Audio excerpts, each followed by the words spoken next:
That's right. Sounds right to me. Hello, everybody. Welcome back to episode 65 of Shattered Earth. Hopefully, the final episode in this godforsaken tower.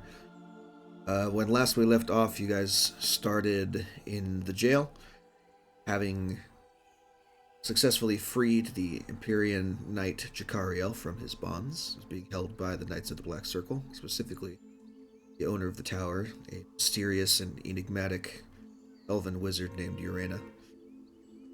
You fought your way through your cursed former companions, managing to cure one in the process, and then finally finding yourself at the apex of the tower, wherein you discovered an astral projection device that allowed you to view recorded memories of specific times when Urena has used this device in the past, which to remember posterity's sake. Um, so, that being said, and levels of exhaustion gained throughout, that is where we pick up. So, what do you guys like to do? I believe there was mention of uh, doing a couple of cleanup things in the tower before departing, but that sentiment has changed. Okay. Yeah, I think there was some discussion of, since he did make it possible. He did kind of brew up what enabled us to save an ally, Tavanta. I think there was a general consensus that we were going to try to, I guess, uncurse or uncloud the mind, perhaps, of the satyr working in the garden. I don't I don't know what kind of help we'll need to enlist for that, but I know my magic's not up for that. So I think we're gonna go grab the Archmage to do it. Yeah, because we did call the Archmage in once we. yeah, I think you still need to do that, yes. Yeah. Where we left Yep. off last time. pretty sure. And just making absolutely sure the apparatus here is wrecked, right? So nobody else can use it. I Um, believe Chance was very Chance was very adamant in attempting to Just- destroy it, though its Yeah. functionality is still up in the air. As far as I'm concerned. okay. No one's tried to use it since, so Yeah, Chance would have also filled in the Archmage about the apparatus. well, what do you have to do that? Do you have the unlimited sending stone on you? I'm assuming you do. No, You got no, your we shit back? remember we called him. He's here. No. This was a discussion that we had about the next steps in the campaign, but I don't think we ever actually did that. So No, I get at the end of the session, like we were at the fucking summoning circle to leave, and the Archmage was just fucking there. We were about to leave. I don't believe so. okay. You guys are up here, and the player banner has been here since the last time we played. So I'm assuming that this is where we left off. There were discussions about calling it next session, including for help with the garden and possibly the other thing. Were two things. Mm. Oh, someone wanted to What's go the grab other? the sword from the first floor. Not it. Not it. Me. Right. So if you want to head down to the first floor and call him in, certainly can. Yeah. Okay. As long as you have the I've- means to do so. Yeah, I'm okay with doing that. I do have a question. During our journey through this tower, have I seen anything that looks like a window with any kind of a view on what might or might not be exterior to the tower? No. Huh. And solid stone walls for the most part. Interesting. So technically, we could be underground. Yeah. Could be. I guess I would find that vaguely comforting. Stone, you can depend on stone. Or something worse. It could be in the middle of the sea. No, I was thinking about we could be just a tower floating in the fucking aether. I'm gonna try Even real hard to better. not. Yeah, I'm gonna try real hard to not think about that too much. Beautiful. I choose to believe. I choose to believe maybe we're underground. Sure. If I had to pick, that's what I'd prefer. But speaking of, let's go down to the nice lower down first floor. That sounds great. So Yeah. See here, who had the I mean, just because we're underground doesn't mean we can't be in something more worse like lava. Please stop talking. What? I'm just saying it's a possibility. I didn't quite catch that, and I'm okay with not quite catching that. do you believe we have the thing?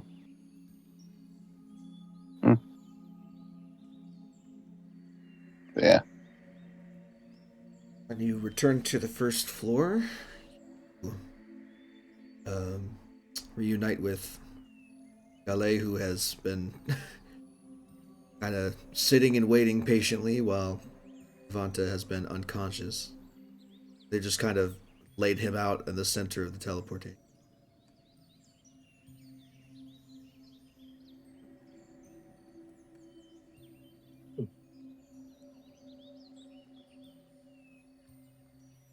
I guess you could say he's tired of our shit.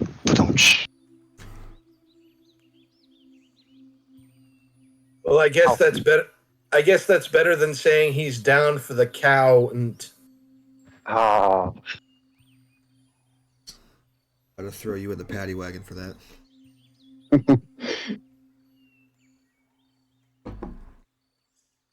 Hmm. Come on, guys, move over. oh. All right. Okay. All right. Good session today, guys. These are painful. These are painful. I'm not gonna lie. The tower See you next implode, we all die at the end. All right. All right. So what are we I guess doing I'll. next? Are we doing composing message to the Archmage of some kind?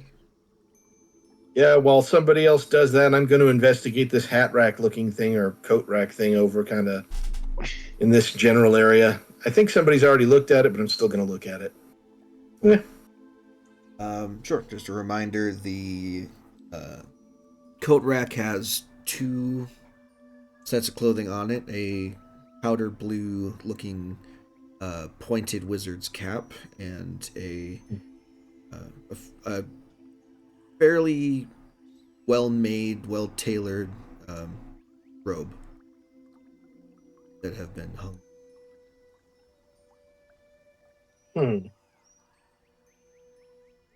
Well, I guess if there's time to do it, I wouldn't mind uh, maybe ritual casting identify on one of them. I doubt it's anything special, but I mean it's wizard stuff, so never hurts to check. I guess I'll check out the robe, and if there's time after that, maybe check out the hat. You know, identification wise. So that's what I'm going to do for about the next 20 minutes. If anybody else has something else that they want to do while I'm doing that. I got nothing. David and Chance. Do you have the infinite sending thing? Yeah, change Can't remember.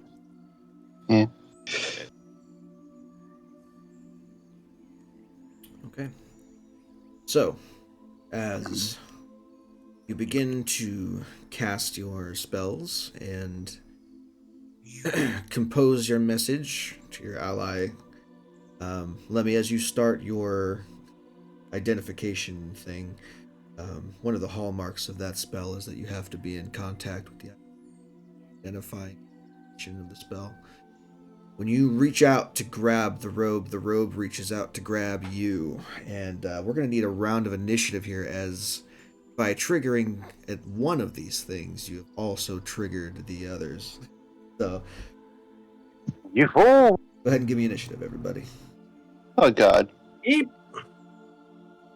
Stop. We didn't get short rest or nothing. Not at all. Sorry. Nope. If I do this.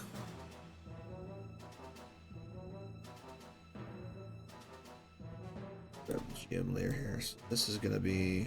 I'm gonna put this here just because.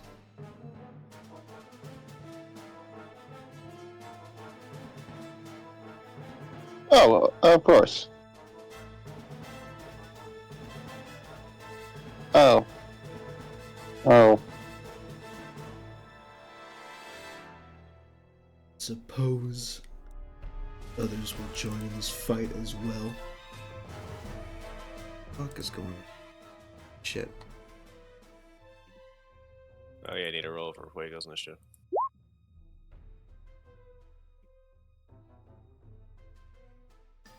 Thankfully, Fuego does not share my exhaustion. Just my hit points.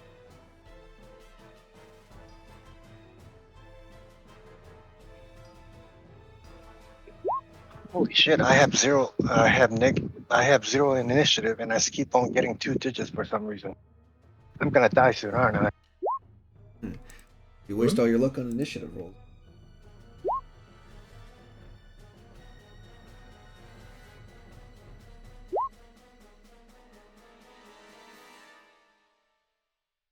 Okay. Well, we're gonna go ahead and do a surprise round for all the random furniture you just activated here. So, first up on that docket is the animated flame tongue, which comes to light and flies itself off the wall and goes for the nearest entity to it, which just happens to be David here. No. And it is immediately going to use its frenzy against you to make 3 attacks again. Well. Okay, so 21, 17, and 8 to hit you. 1 minute. He's gonna shield the 17 and take the 11. The 11. You have 21? Yeah. Okay, so, yeah. It would be 13 points of damage total between all sources. Yeah. 6 slashing, 7 fire. Next up, the rug underneath your feet as you are having to defend yourself against this suddenly flaming, very much animated sword. The rug underneath your feet reaches up to try and smother you. Gonna make an attack roll. It's an 8 to hit, so I'm assuming that doesn't do anything. Managed to get you out of the way of that. Surprise, Apamaro, the robe, attempts to latch itself onto Lemmy. You attempt to constrict you there. Is a 12 hit Lemmy? I'm assuming not. Nope. Right? You managed to shake off the animated robe there for a brief moment. And then the table, which was previously holding the chessboard, is going to see. It was here-ish. It's going to go and ram itself into Chance. I don't think the turn order is sorted. They got a surprise round. Ah, son of a bitch. I'm skipping you guys. It's not moving 20 feet, so we're going to just do a regular ram attack against Chance. 15 to hit Chance, I'm assuming. No. Fantastic. Okay, cool. Back to the top of the round. Once the surprise is over, Lemmy, you are up first. Did you Okay. move the table's token, or is it still over there? It's right here. Okay. There. Okay. Well, I guess. All right. I guess I better ping this in chat. This seems like probably a good idea. Which one is it? Is it that one? No, it's the other. Okay. How big is Yeah, that should. 30. I think so. Well, let's see what happens. Okay. So wait, from where I am, where's the flame tongue? I don't see it. It's up here in the corner. Ah, okay. Let me pan over. It's like half in, half out of the map, probably. Oh, okay. Well, I guess for starters, how high is the ceiling in here? Always good to ask. Is it like 10 feet? Yeah, all these floors have fairly high ceilings. These are like 20-foot ceilings. Okay. In that case, I am for sure going like all the way up to the ceiling. So yeah, just using the wing boots which I have on, which don't cost anything, but I'm using 20 feet of movement to go straight up. So yeah, I am as up to the ceiling as I can possibly get. Rope's going to make an And- attack of opportunity against you here. Have Okay. to fly away from it. Okay. 16 to hit. No, that does not hit me. It reaches out to try and grab you, and you manage to evade it and make your way all the way up to the top of the ceiling, 20 feet up. Get your balls on. What are you holding Okay. concentration on? I don't know. I'm not holding concentration on anything, I don't think. I shouldn't be. You had the little timer on you, so I wasn't sure. If there was something from last time, I have no idea what it would have been, so We'll just forget it happened. whatever it might have been, so no, there isn't anything that would still be going. I didn't have Pass Without Trace on, and that's the only thing I can think of that it might possibly have been. So anyway, speaking of things, I am going to put that in chat, and I got to figure out some ranges here. Sorry. I got. I think I have a thing for this. Hold on. Spell effects. Yes. Yep. Slow. Yep. I don't know about 40 that. foot. It's a 40-foot cube. So Yeah. how big is a 40-foot cube? I So think it's this purple area right here. I'm pretty sure. okay. Well, I would probably move that if I can. I'd move it over so I can get the flame tongue and the table and the carpet and the robe all within its area. I think it should do that. 15, 20, 25, 30, 40. I think that's right. So, all right, let me try to little further over because I'm trying to get the flame tongue too if I can. I don't know if it works, but I'm trying to get the actual dimensions of this. This is only Okay. a 35-foot cube. If I go 5 more feet on each side, it should work. Here. 20 foot. Mm. Save. Okay. This should be a 4. Yeah. Get to the side. Okay. And can I move the center of the cube, or I don't know if I can select it, but Let's see. If I do. Do a little slow.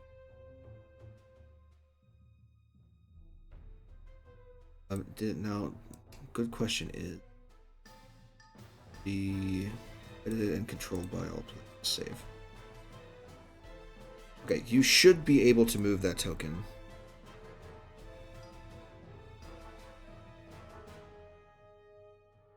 You move the little sea anemone up there.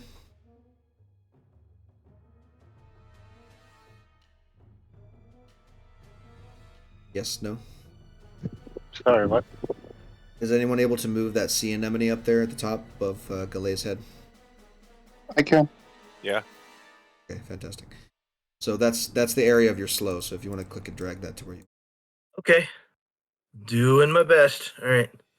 Let's see. So I think that should be, as far as I know, everything.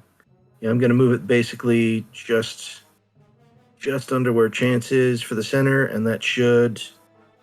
Yep, okay. I am casting it, and they've got to make wisdom saves against a DC 14. So, Okay. as far as I know, just the it's only things I can see, so I'm assuming it's the table and the rug and the sword and the cloak. So, Okay. This thing does not have any particular that, so let's go for the robe. boo. Be for the rug. For the table, -2. Excellent. Table, -2, and flame tongue.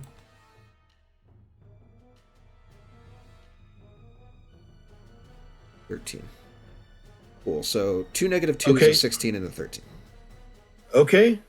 And I've used, let's see, 20 feet of movement, right? So I guess from where I'm at, because let's see, I'm out of range of the cloak, so I can just bonus action dash and kind of get over to my left, I assume. So I'm still all the way up here, but Or I mean, Sure. what do your Um, your boots give you a flying speed equal to your walking speed? Is that what they do? yeah, yeah. So bonus action dash, I think, still applies to that. I don't see where it wouldn't. If you so dash, you get 40 feet of movement left after the move Yep. upward. That's the idea. So I am gonna do that. All right. Gonna go over here. All right. 5, 10, 15, 20. Gonna call that good. I think that's good. Sure. You're going along the ceiling still, I'm assuming. You're not going down any Yep, further? yep. No. Along the ceiling, over here, kind of above and behind the angel. So, Yeah. all right, and I think that's my turn. So, Right. can't think of anything else. We're holding slow for now. Chance is up next. What do you got for me?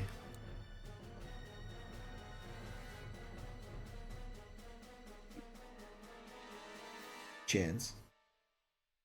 Yep. Disengage and Okay. Sounds good. Anything else on your turn?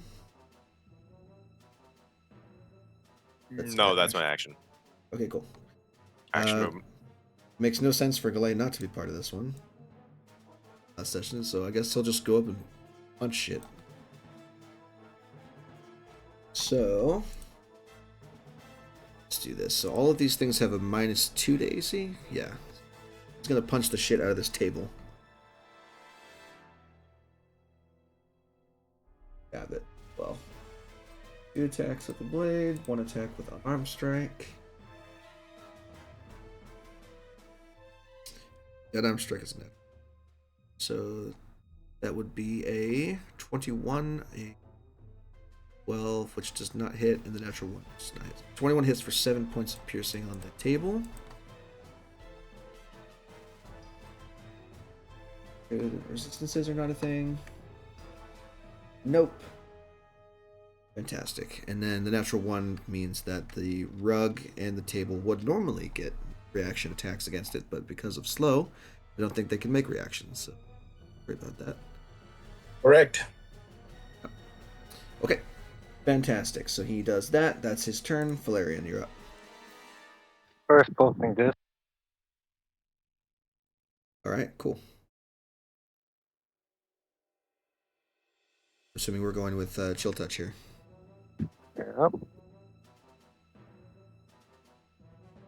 Second. That.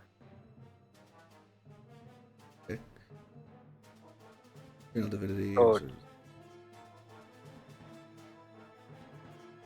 I don't think that hits though, even with the slow. Let's see. Which ones are you targeting? I was going for the carpet because it seems to be the biggest one. Okay, so that does hit the carpet. It wouldn't hit the table. The carpet, at this point, with the -2, has a 10 AC, so we're going to go ahead and do that. 8 points of Yeah. necrotic sounds good to me. Watch as this skeletal hand reaches out and pulls a really long thread out of the carpet. Yeah. I think that's it for my turn. All right, sounds good. The Flame Tongue. Oh, gets go back to its turn.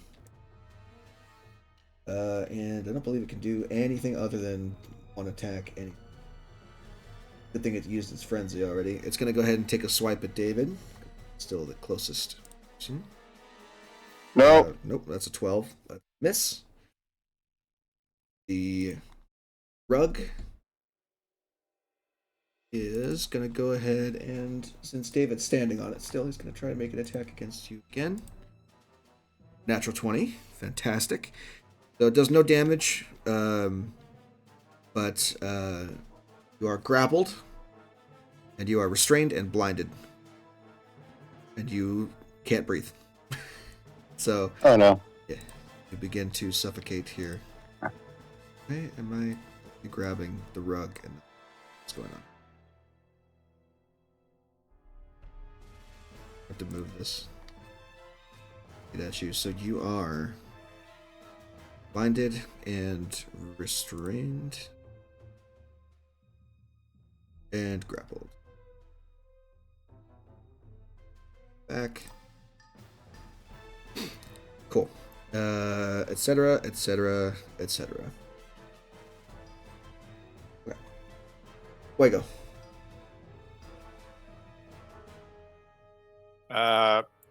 Nom. Nom. On the rope.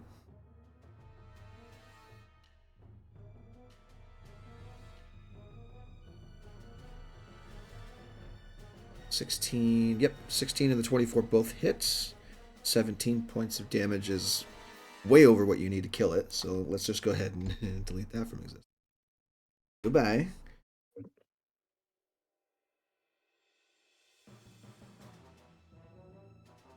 Anything else on his turn? Nope. Move. Action. Nothing I can do with the bonus action. Okay. David, at the start of your turn, you begin to get crushed by the carpet. You take 4 points of bludgeoning damage plus 3, so 7 points of bludgeoning damage. Okay. I'm going to attempt to stab the thing. Go for it. Hey. That hits, for sure. 5 points of piercing. Trying to cut your way out of this rug as hard as you can. Yep. 5 points. Fantastic. Ended. Let's see. Rug only takes half the damage dealt to it, and the creature grappled by the rug takes the other half. So you actually cut yourself trying to get yourself out of this rug. And it takes 2 points of damage, so I'm going to go. Okay, so you go ahead and take 2 more points of piercing damage. Accidentally stabbing yourself trying to get your short sword out. Great.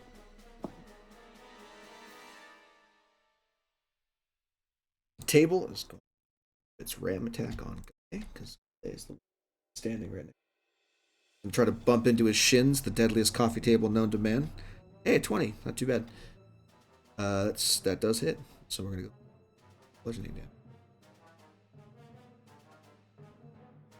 Okay. Xenivore. Swing on that flame tongue. Sounds good. You're having a duel with a floating sword. I will make it my sword for the last thing I do. Okay, both hit. We've got 21 points of slashing damage. It's not so I can't parry that. So there you go. The sword being slowed by the spell, unable to defend itself 100% against your strikes, you begin to chip away at the flaming blade there. Jakariel gets a turn because he is also here. He is going to...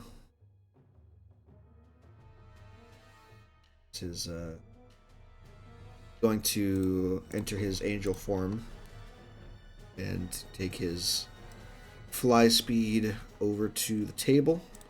Try and smash it with his lungs. 11's on both of those, which unfortunately just miss by 2. Right? Lemmy, you're up. Okay, point of order. I think, unless I'm forgetting the wording of slow, at the end of their turns, the affected creatures are supposed to make wisdom saves again to try to snap out of it. So, Maybe. Let's read that again. Yes, they do. So I need to make wisdom saves for all of those. For the table and the rug and the sword. Sorry. it would have been...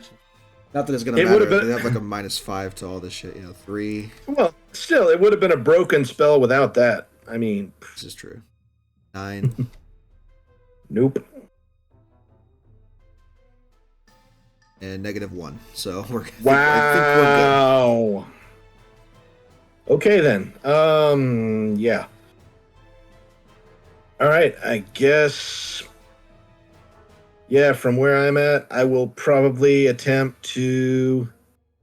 Well, it seems to me like do I have a from where I am up high, do I have a clear shot at the sword? Yeah. You can see it. Okay. Yeah, from where I'm at, I am going to attempt to just do an ordinary short bow shot at the sword because it's the most dangerous looking object, and I've already kind of seen that attacking the rug can hurt an ally that's in it. So, yeah, given the option, I'm definitely going to try to damage the sword. So, go for it. Yeah.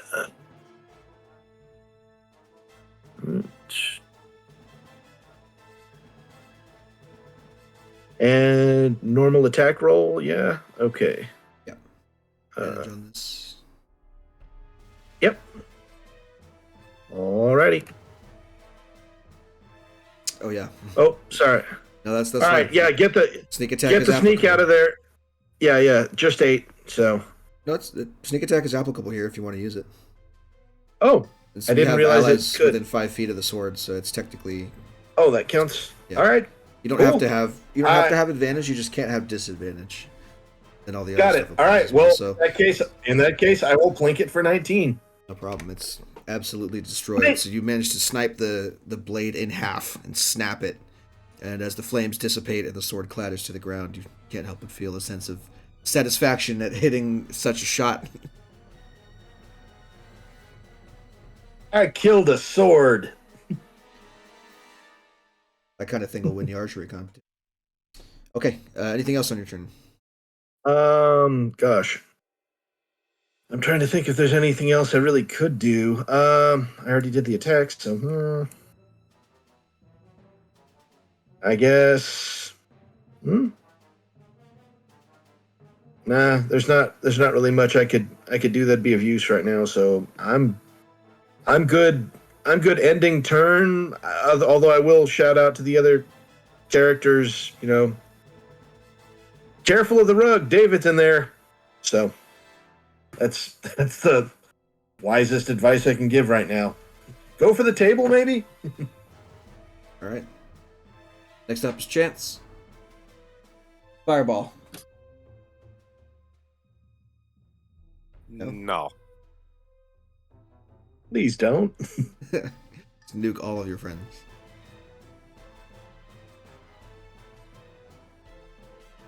What I am going to do is cast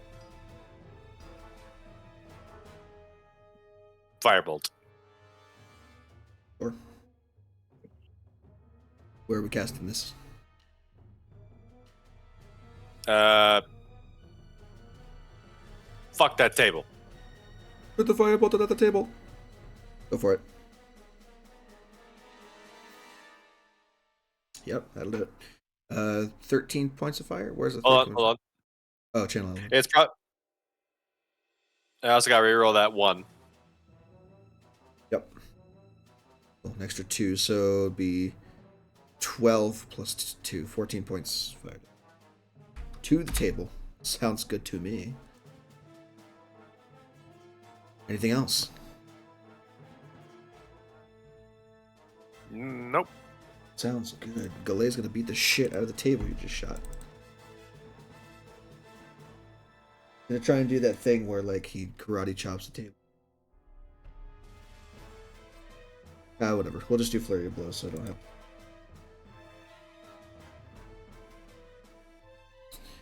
Okay. Blades first. 23s both hit. 7 and 8 make 15 points of damage. Then looks like we got a 25, which kills it. So then the next unarmed attack will be against the rug, fortunately. So the table dies, and then he punches the shit out of the rug, trying to get David, and accidentally punches David a little bit. So David, go ahead and take 3 bludgeoning damage, as the rug also takes. Are we?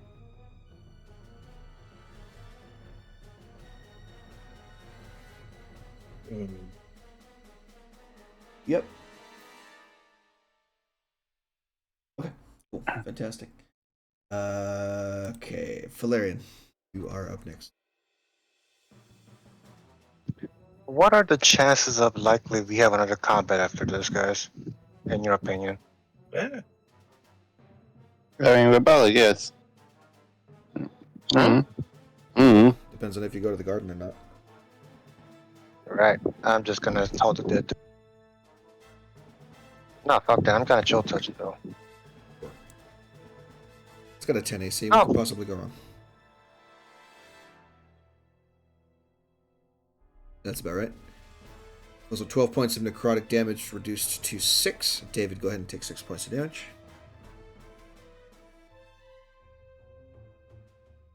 Wait, what? While it's grappling a creature, the rug only takes half the damage dealt to it, and the creature grappled by the rug takes the other half. And he can't be healed now. Well, the rug can't be healed. The damage dealt to David is not from the chill touch itself. Well, I mean it is, but it's not. He's not the target of your thing. The damage carries over, but not the other effects. The target takes the thing and can't regain hit points, so that would be the rug. Anything else? Movement, bonus, anything else? I'm happy where I am, so I'm gonna end my turn here. The rug does thing. Nope. It just stays there. Its whole thing is wrapping you up and then staying right where it is. Fuego.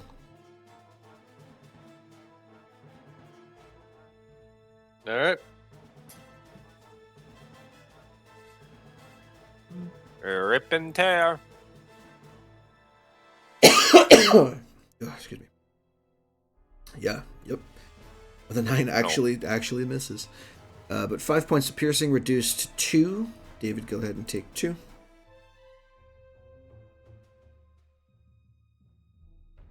David's gonna come out of this thing lightly chewed. Likely chewed, charred, and necrotized.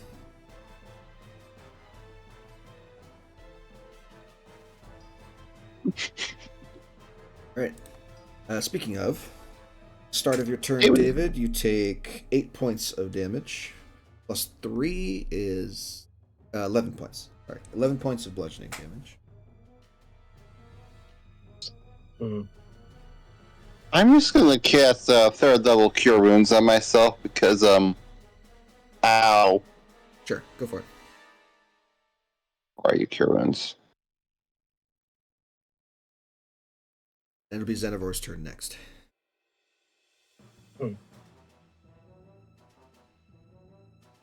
For 20. Nice.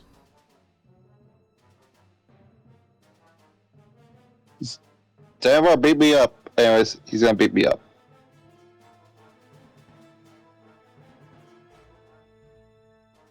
Where are you? There you are. Apologies, Master. 23 points of damage, looks like. Yeah. So, first of all, take 6, and then take 5. This is a total of 11. I need you to guess what the health of the rug is right now. 11, No. 12. After the damage it took, it has 1 HP. So, one more round. Let's see if Jakariel can get it in one. I'm assuming he can. I think Barg a natural 1. Yeah, he's fine. Okay. Well, God. swing. It kills the rug. Kills the rug. Well, you take 6 points of slashing and 10 points of radiant strike. So 16 points of damage after the end of the round there, and the rug is no more. I'm at 6 health. Mothering rugs, man, if they manage to get you. Alright, you are no longer blinded. You can breathe again. No longer restrained.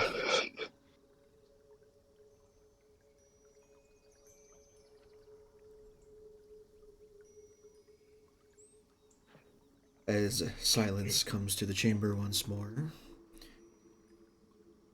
Well, I sincerely hope you don't have any rug buns. I have normal burns. Yes, but those could be remedied. Rug burns, state magic doesn't seem to get it right.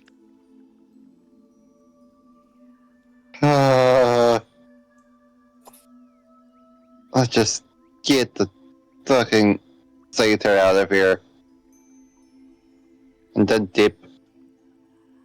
All right, I'm descending back down to the ground, so I'm not using flying anymore. So I'm just on the floor, and I guess I don't know, how stupid do I feel like being? I'm assuming that since the robe was killed, it is completely like there's nothing left of it, like nothing to. I assume it's shredded to bits, and there's nothing like it's not a thing anymore, right? Well, it is in tatters on the ground, but I will give you a choice. You can either roll history or arcana. I'll go with answer about what that thing is, depending on. Go with arcana, and it's disadvantage, right? Pardon me If for you a are moment. exhausted, then yes.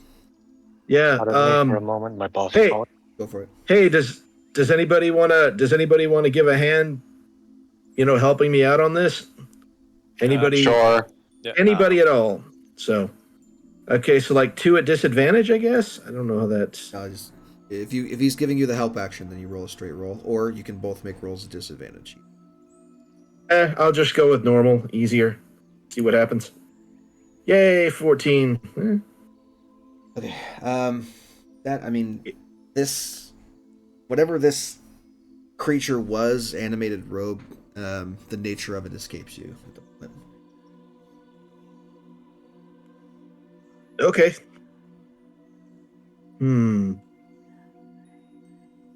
Well, I guess if it's dead, I could take it along with me and try to find out if it's magical or not later. Yeah, wouldn't hurt. I might as well take it in the hat, and I'm gonna suggest to David, hey, weren't you the one that was so keen about taking that sword that kind of tried to help kill us? All yours. Yes. Well, I pick up the remains of the sword. You have a choice sweet as well. bat. So you can either roll nature, history, or arcana. Okay. I'll assist, if he wants to do one of those, although I'm only really good at one of them, so hint, hint. 22. History. So, you're aware of enchantments that are put onto swords like this, usually in wizards' homes. Sometimes they will enchant their furniture to protect their abode from intruders, such as you guys. In this instance, recalling what you know about it, you know that it is indeed a magic item, and therefore its attacks were magical. Doing it, however, the destruction of the blade has rendered the enchantment inert on it. Now, you do think if you were to take the remains of this to an accomplished smith of some kind, they might be able to make something out of it. What the nature of that is up to how much damage is done to the blade, both magically and physically.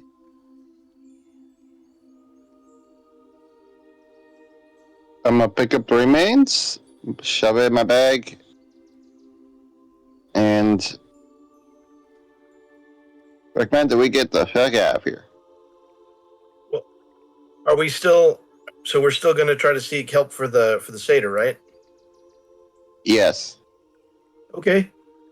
And Now that I guess you have a moment to breathe, I'm assuming Chance has contacted the Archmage.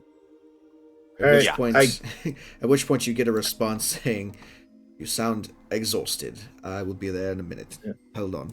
Okay.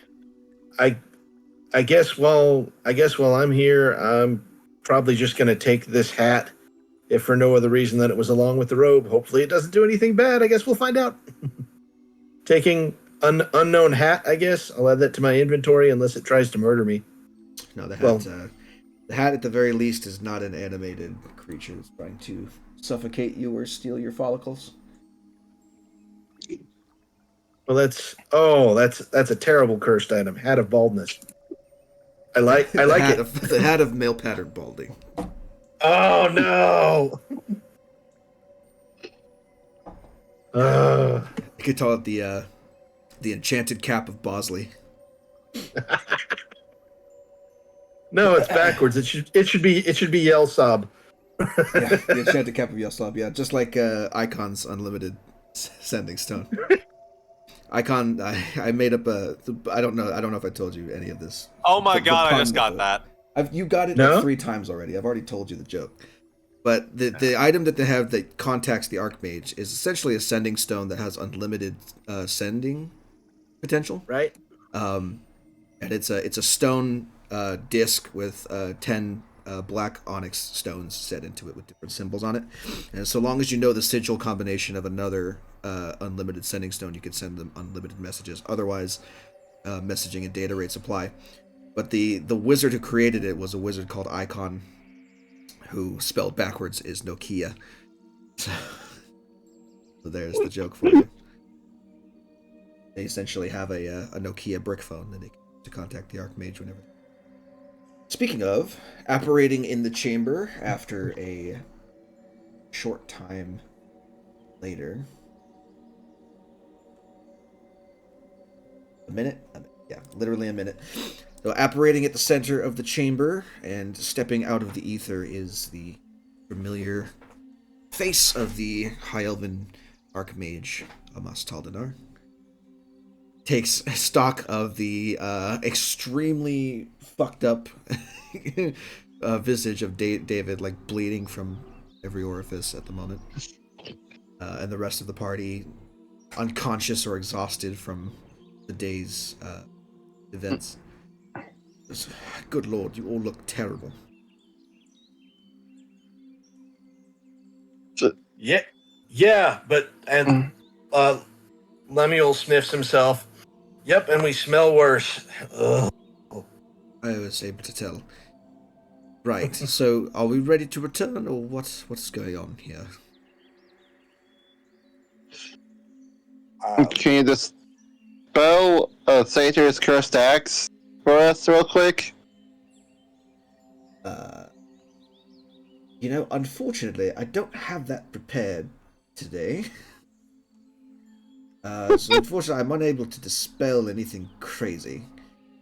Although, if we were to incapacitate him, I suppose I could remove any enchantment. If that were the case, would involve us kidnapping the poor thing, but I mean, it's not much different than his current situation.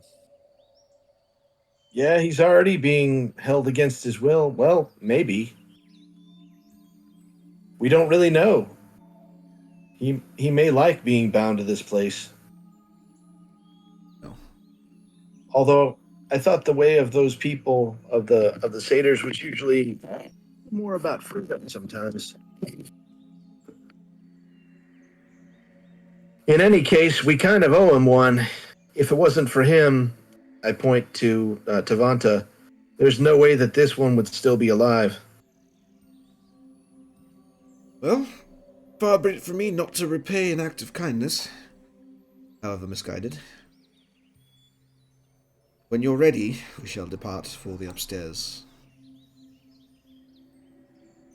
AKA, if anyone wants to heal David before you go up there, it'd be a good time to do that now before you Yeah. attempt to kidnap Satyr. Chance will give a brief introduction of our current celestial friend.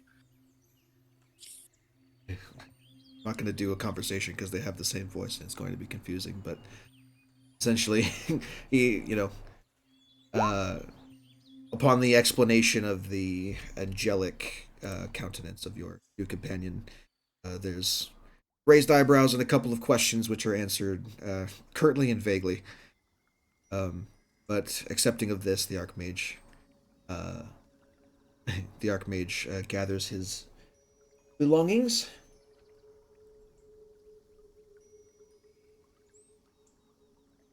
He just has a spell book. Spellbook and his. Okay, fantastic. So he's going to gather his stuff. He has spellbook in hand, ready to spell sling at the notice. So we'll go ahead and drag you guys to floor. Galea is going to stay back and hang out with Tavanta as well as Jakariel, just in case. This guy's downstairs. This is here. What?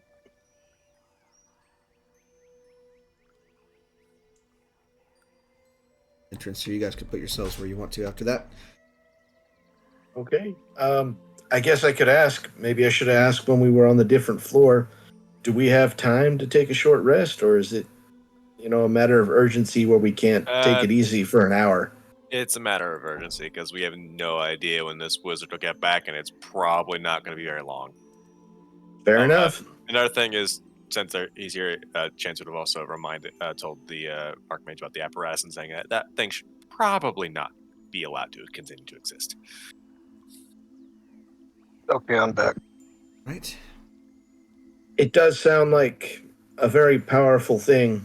I know I was able to view at least memories of a place that I have never seen before and I'm not sure I want to see again. It doesn't have any ground there. There's no earth anywhere.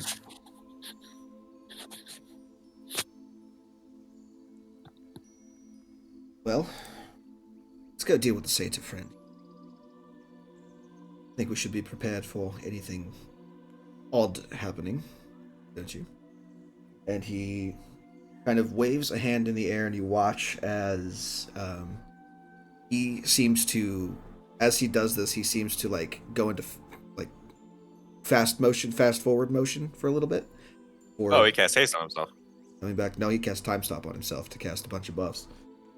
So we're gonna go ahead and yeah. So he uses, he got Aegis, and he picks which Stone Skin is one that he had.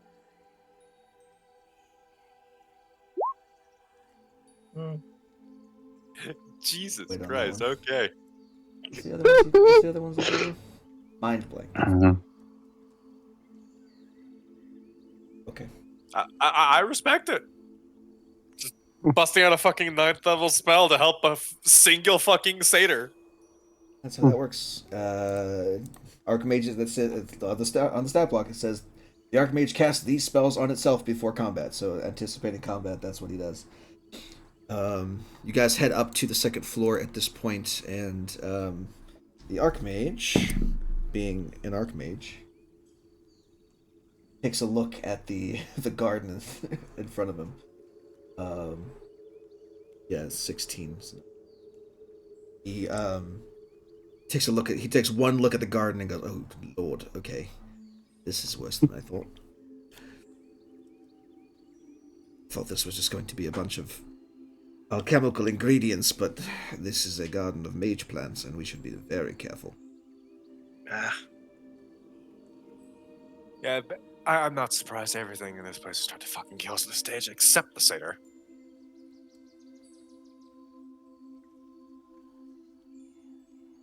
Yes, so far. Open a book, get attacked by a wax frog. Touch a cloak, get attacked by the furniture.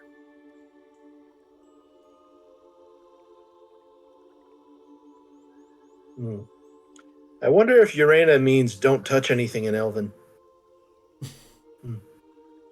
If I get a chance to see her once I've managed to probably build a bit more strength, because I will acknowledge at that stance she would flatten me like a pancake. Urane is going to mean corpse. I second that.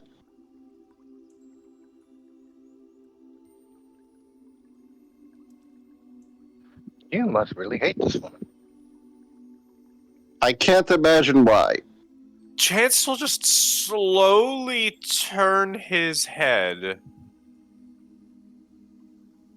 Not saying anything, just looking at you with the slow head turn. As if silently asking, did you really just fucking say that?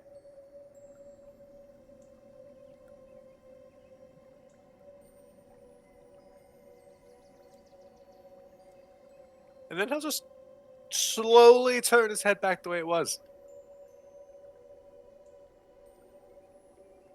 Considering that, I'm assuming this is a mirror image that's cast right now, or is this a future plan? Yeah, I'm planning on doing that in preparation for a hostile situation. So But ladies and gentlemen, Valerian, the master of obvious. And having worse social tact than Chance. Fair, I don't think. I don't think that's possible. He just haven't used it because he's not at a, didn't think it was needed. Also, I'm also like that. Like, I play a character in a Pathfinder game that has a charisma of like 4, and even he has more tact than what you just displayed. Yeah. okay. Well, I guess yeah, unless I mean if the Archmage has something in particular he wants to try first, I'm gonna let him. But I am going to be ready to cast mirror image as soon as anything pops off, if something pops off. So Are you guys going to stay clustered around the top of the stairs there, or are you guys going to move around? uh I'm gonna move over to here just so spread out. yeah, and I'd probably be kind of near there, but a bit away, so about here, I think. A little further. Yeah. Oh, I'm just staying by the staircase. So Yeah, about was there. going to. Thankfully, because of how this summoner thing works, if we both get fireballed for whatever reason, I only take damage from one source. Aren't you resistant? I am, but it's also the fact that with summoners, with the way we've changed summoners with the shared HP, if we would both fail a save, that would make us take damage. Only one of those damage values actually goes through. That sounds like a buff to the nerf. No, it's because instead of having 2 bags of hit points, it's 1 bag of hit points. So any damage he takes, I take. Any damage I take, he takes, and it literally just it's literally just a fail safe. So AOE spells don't immediately kill me. Amy. It would be basically free vulnerability on anything with an AoE. The Archmage, as you guys are kind of setting up, posting up around the room, the Archmage walks over and says, "Greetings, my friend. Now, you probably don't know me. I'm a new acquaintance of the owner of this tower. I was wondering if you could come over here and talk to me for a bit. I have some questions about the plants in your garden."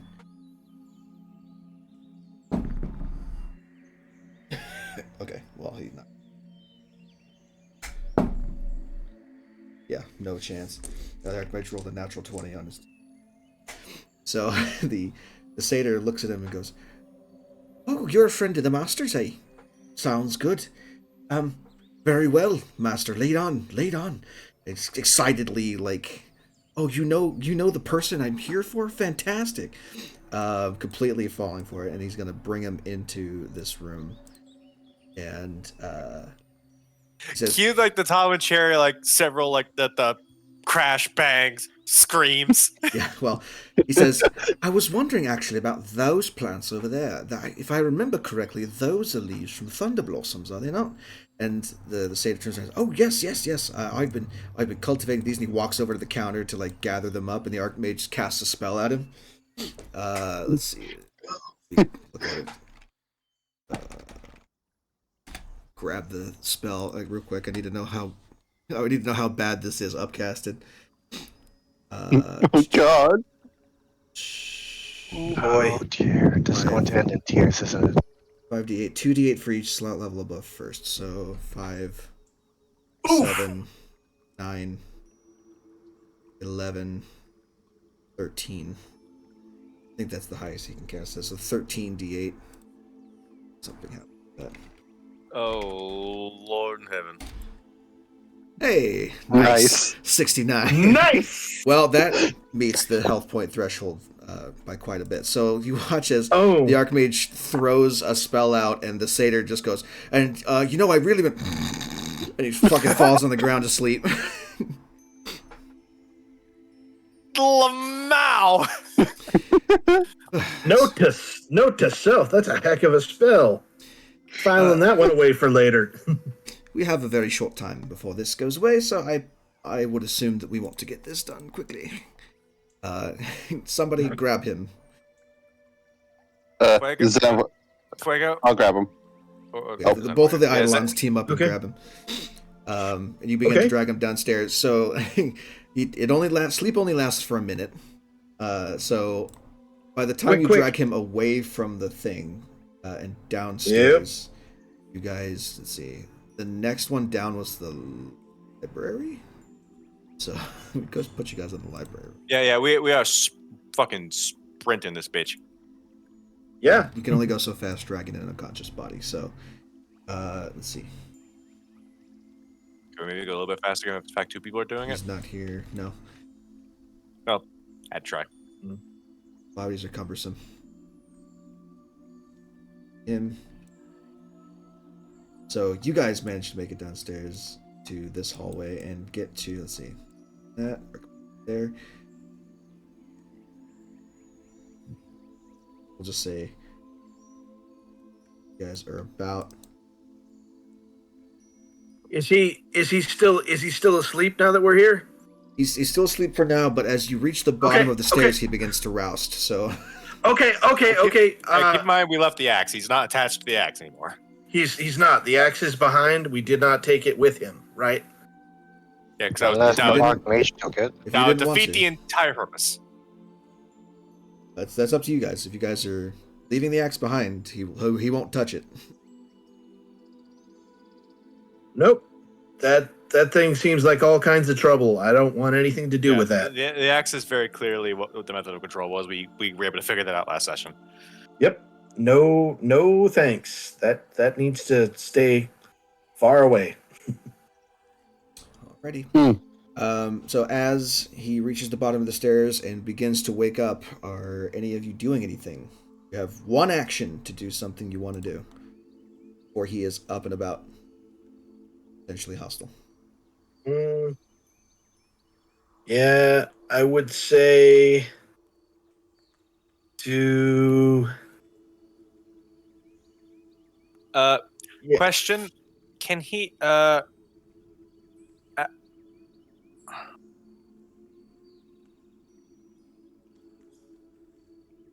Here's what we'll do. Go ahead and roll initiative as well. Mm-hmm.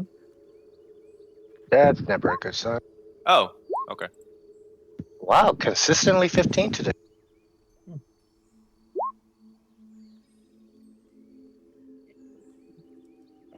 Maybe I should give Fuego the fucking focus. Because it seems like he needs it more than me. Granted, I probably would be rolling to get hot ass otherwise, because...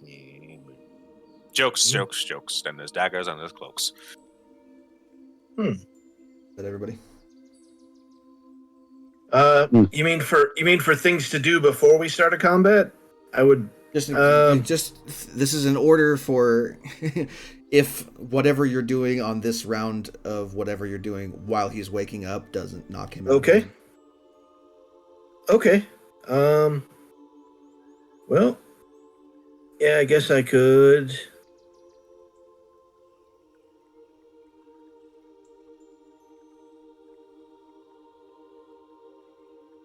Yeah, We got our old equipment back, right? At least I did. Yeah.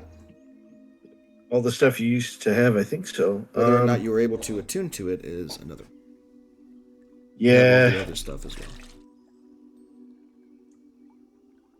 Anything that I Okay. sent in those screenshots of the old equipment lists is for the taking. All right. It's- All right. I guess before Chance does anything, I'll turn to him and said, "Hey, you said something about jokes. You think this guy could use a laugh? I think I could get a real knee slapper going for him." Yeah, anything that keeps him from not trying to injure himself or us is probably wise. Because most Okay. cursed objects, he's going to want to go back to it. Okay. Well, in that case, yeah, I will. I think I know what I'm going to do when it comes around to me then. Yeah. I am probably going to try to cast Hideous Laughter on him. So, Stop me if you heard this one before. So in the turn order here, as he is beginning to wake, Chance is up first. So what do you do as you're watching him begin to rouse from his sleep?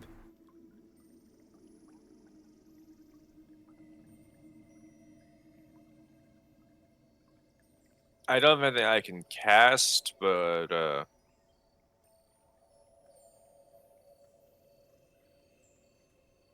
I don't have much I can do, so I'm just gonna try and do a bit of a Hail Mary. I'm gonna put my hand on the Autumn Star in my pack and say, hey, okay.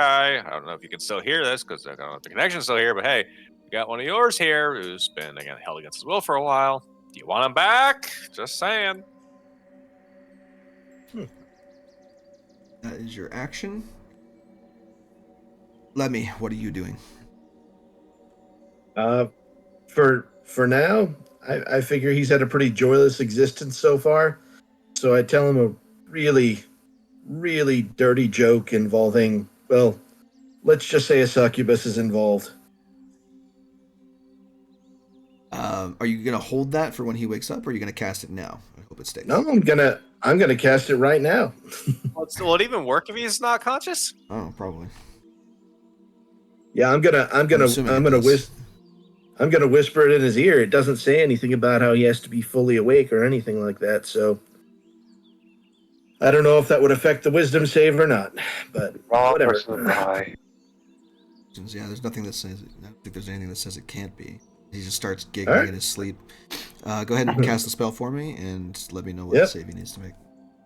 It's got to be. I believe it's a 14 wisdom. I think that's right. Yep, 14 wisdom. So. Oh, look at that. Oh, Beats. Yeah, Misa beats it. well, that's a shame. Oh well. If only I'd had time to attune to something that would have made me better at spells. Oh well. Yes. Valerian, what are you doing as he begins to rouse from his sleep? That was a good one too. I'm just going to. I like the I'm going part to take a about the dodge monk. action. Okay. Because, I don't have anything to pacify the situation peacefully. Your only method of pacification is murder. No, I have others. It just the other ones cost spell slots, high spell slot.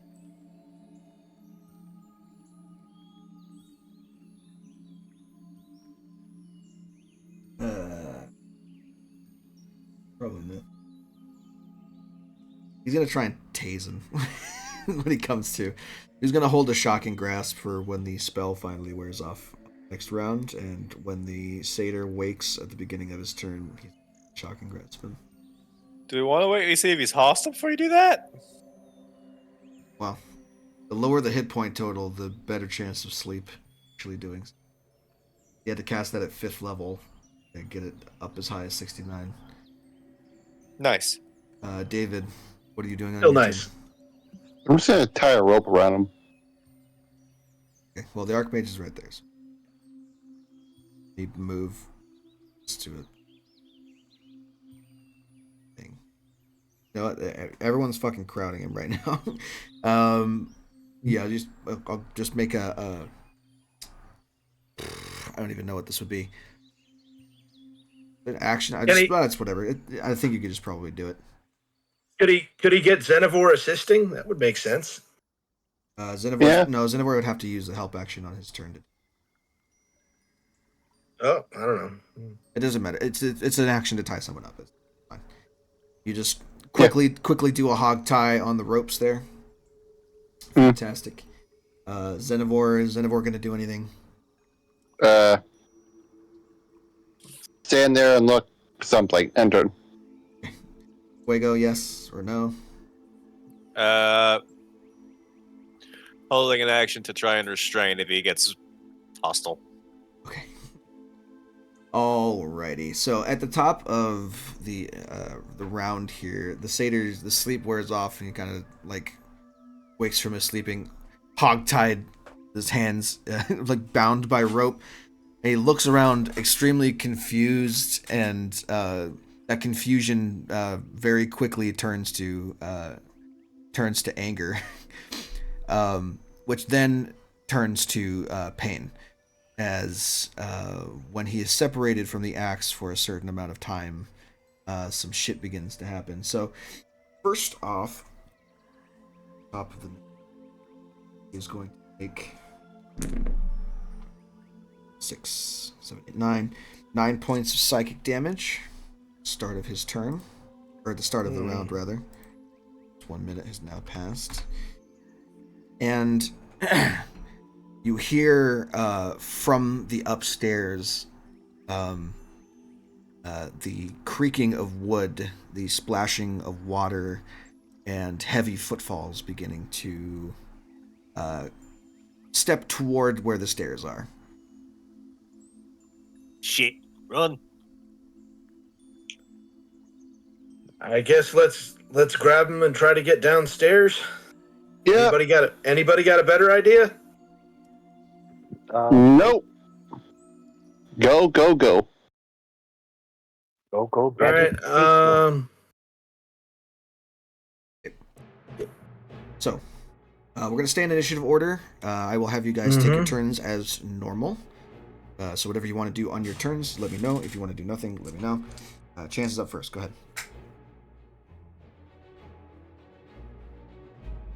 And I will do this.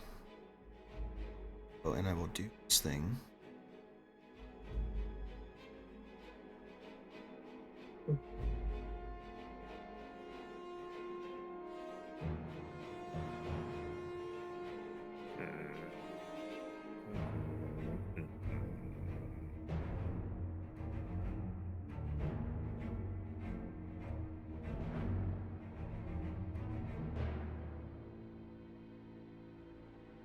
Chance will hold his act. Will move because like the stairs we're trying to go down are like this way. Yeah. Yeah, they're up here. Chance will 5, 10, 15, 20, 25, 30.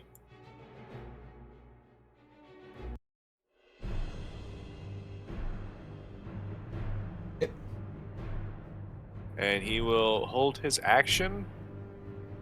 You're kind of splitting the difference between spaces there, so here or here. Here, I guess. I'll hold his action to firebolt a hostile coming down the stairs.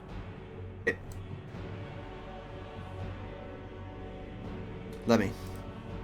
Okay. Got an idea. I don't know if it's a good idea, but would I need to make any sort of roll to figure out if the ropes binding the satyr count as something that he is either wearing or carrying? Oops. Because That's not right. Sorry. the ropes are around him, so I mean that's, a belt is around. If a belt is around a person, they're wearing it.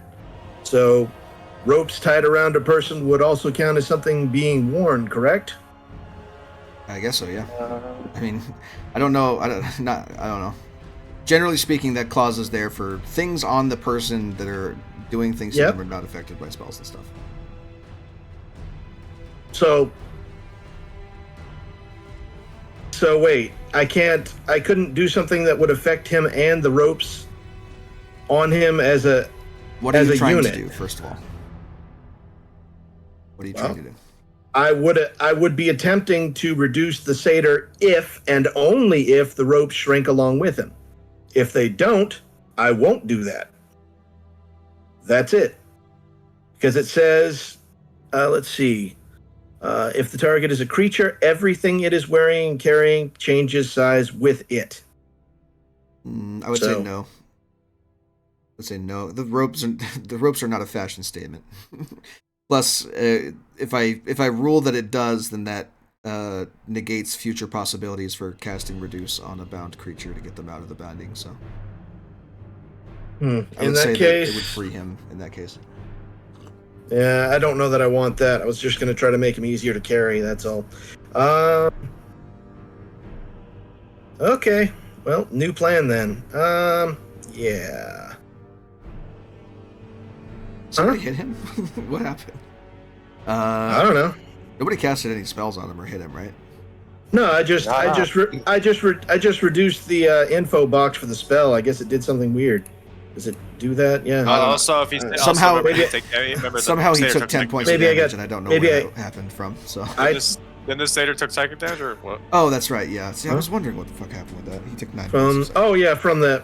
From something that we are not 100% sure of. Okay. Yeah. In that case, I hate doing it, but I am gonna burn, and it doesn't make any difference on the spell level. But I guess I'm gonna try burning a second level spell slot on trying to cast Hideous Laughter on him again. So, doing that. Okay, I guess you heard that one. Now this one is about a duck and a war priest. He's too busy screaming in pain from the psychic backlash to notice your joke. Wait, so he's immune to the spell? No, he rolled a 16. Oh. Yeah, unfortunate. Oh well, that's a waste of time. I guess from where I'm at, let's see. Let me try to. Is there? Yeah, it looks like there is. From where I am, can I attempt to hide behind anything like this desk over here? Let's see, where am I at? Trying to move me. There's a lot of stuff, so I guess this desk chair combo here, I would probably attempt to go over here and bonus action hide, kind of hunch down behind it, unless it's a very small desk. I'm 3 feet tall, so you're probably I think I can roll a stealth check for me. All right, and it'll be disadvantaged because reasons. All right. Exhaustion is a thing. Sadly. Okay. Good thing I'm not attuned to a cloak or anything. That would have been terrible. All right.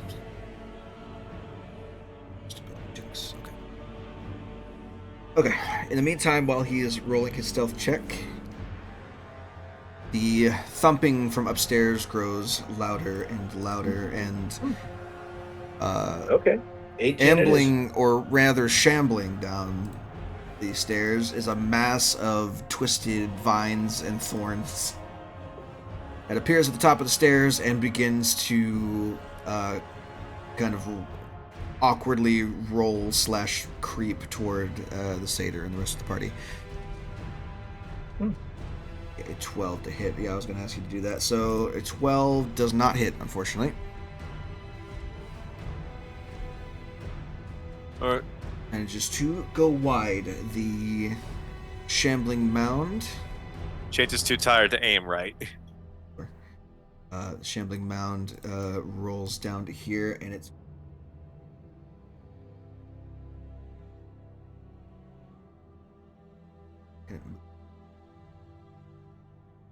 so that is as far as it can go for now, I believe. And then you attempt to constrict two of you. Let's see, probably the two that are going after the gardener. So Fuego. Nope, I can't do Fuego. Oh, wait, can it? Scale of this map. Yeah, 10 feet. Okay, so yeah, Fuego, and that's the one he's going to go for now. Melee weapon attack, reach 10, constrict. Fantastic. Roll. Oops. Constrict, roll. 23 to hit. Fuego. 4 points of bludgeoning damage to you, and he is grappled and restrained. Remind me, what does restraint do? Disadvantage on attack rolls against anything from Fuego, and advantage on attack rolls against Fuego, Body. as well as speed equals 0. That is all that thing can do, I believe. Okay. That's all it can do on its turn, so the satyr is up next. Reeling from the psychic backlash and bound, unfortunately, he's going to attempt to break free of the ropes that he's got going on here. Breaking a rope, that is another thing that we need to figure out. Hempen rope, let's see if this has a DC 17 strength check for the satyr. Well, that's probably not going to happen, but we can try it anyway. Oh my god, he actually fucking did it. He rolled exactly a 17. So he pops out of the bindings, and he doesn't have his axe on him. He's going to get up off the floor and attempt to ram Zenivore in the face, because Zenivore's currently still grappling him, as far as I know. So Hold it. Hold it. what are we doing? Fuego's held action goes off. Oh, what was he doing? Grabbing the fucker. Okay. So you're gonna make a athletics versus acrobatics check. Yeah, and I believe I disadvantage or it's not kind of the attack. It isn't. It isn't Oh. a. Do I have attack. disadvantage? Yes or no? I don't think so. No. Well, Is you are, that- is yes, that- is yes, that- because it's is part of that- the attack. Yeah, it's part of the attack. So you would have disadvantage. On this. Opportunity attack? I don't know. It's a No, held action. It doesn't matter because the reason we're asking this is because it's the restraint Ah. conditions on him. But yeah, since it's part of the attack, since the attack is what you're using to do this in the first place. 24. Okay, great. Dex, I guess. Yeah, 18. So he doesn't manage to avoid your grapple, but he does manage to get grappled by Fuego, who is currently grappled by Shambling Town. So it's a daisy chain of grappled creatures. That being said, all that means is that his speed is 0. We're going to go ahead and do the ram on Zenivore anyway. He's going to headbutt the shit out of him. 16 to hit Zenivore, I'm assuming doesn't do anything, so... Nope. AC of 17. Okay, cool. Fantastic. That is the satyr's turn. That's all he can really do. Valerian's up next. Okay, so how badly do we want to mess this guy up? Yes.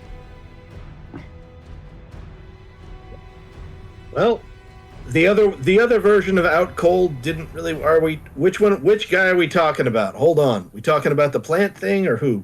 The fun thing. What else do you think? Well, there's two guys. That's a fair question. You are just being silly now. Hey, Forgot that this is also a thing. Double 8. This is. Go ahead and do your turn. I'm doing the. I forgot the shocking grasp for Oh yeah. Bzz.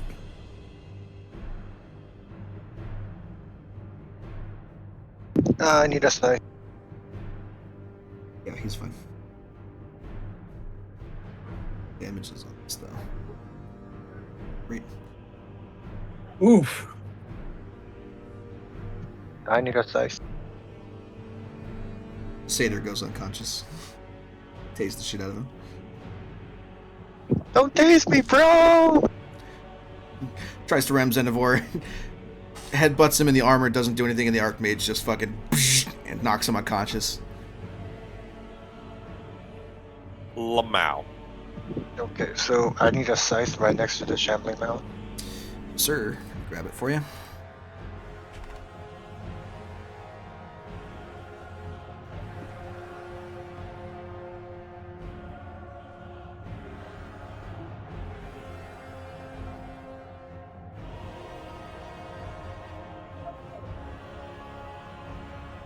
Okay. What was the roll? 26? Yeah, that's definitely gonna hit. 6 points of force damage. Fantastic. Okay. Wow, I'm consistent today at least. 26s, 26s, 15s. Wow. Hey, is that affected by that Reaper thing, or is that only like an every now and then? I don't know. You The know better Reaper than thing me. is any cantrip. Oh, Actually, well, hold on. So, cool. yeah, cantrip. Cantrip. Wait, necromancy cantrip. Yeah.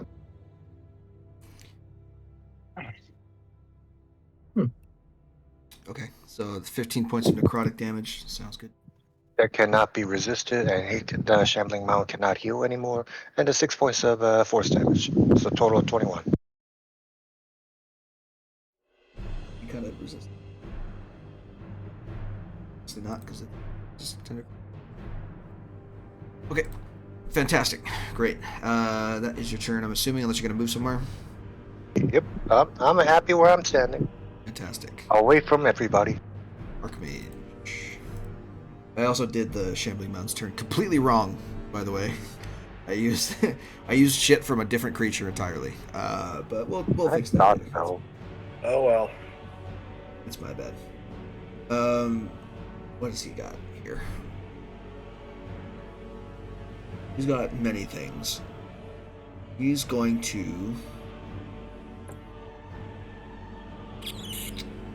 Doesn't have a lot he can do, does he?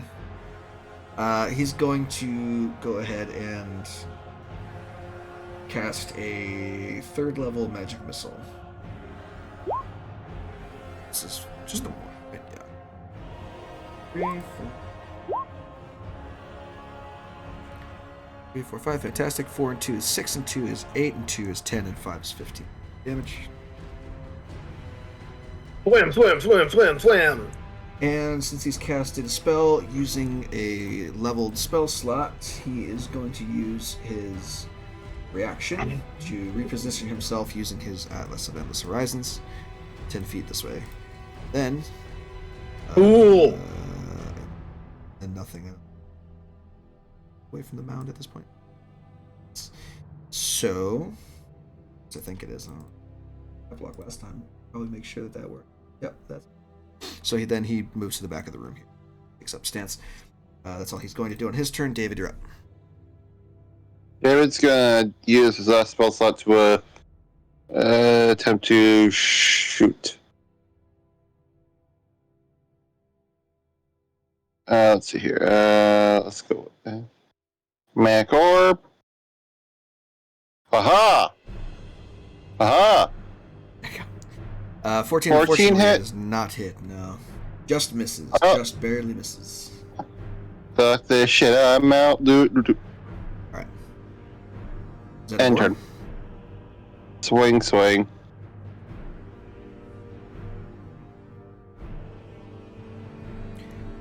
Trimming the hedge. 17 and 19 both hit for sure. Total of 20 points of damage. Okay. As he And lops off massive tendrils left and right. and then it's my turn. Fuego.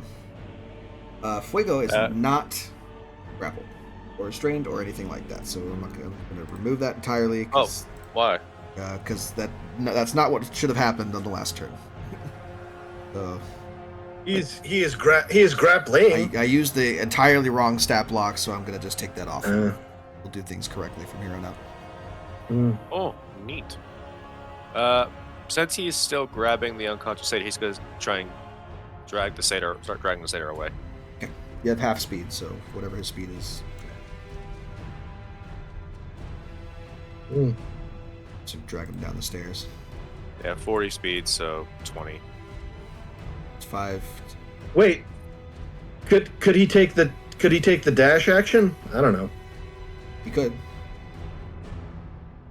Well, if I can, and not drop him. Yeah, that's fine.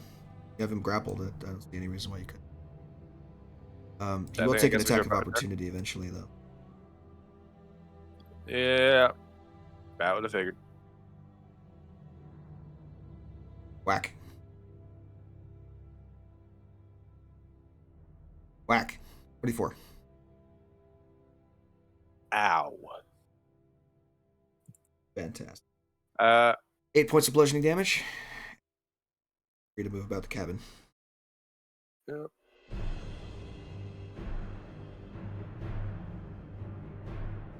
Oh, we're here, right? Mhm. So 20. And got 40 feet of movement, right? So you can go there if you want to. Get over here, then. while dragging the guy. Yep. Cool. All right, that's action movement. Fuego doesn't have any bonuses. Chance, you're up.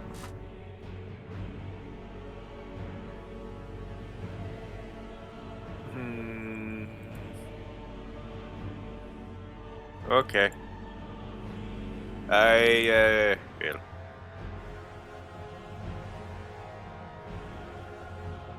Second verse, same as the first. Firebolt.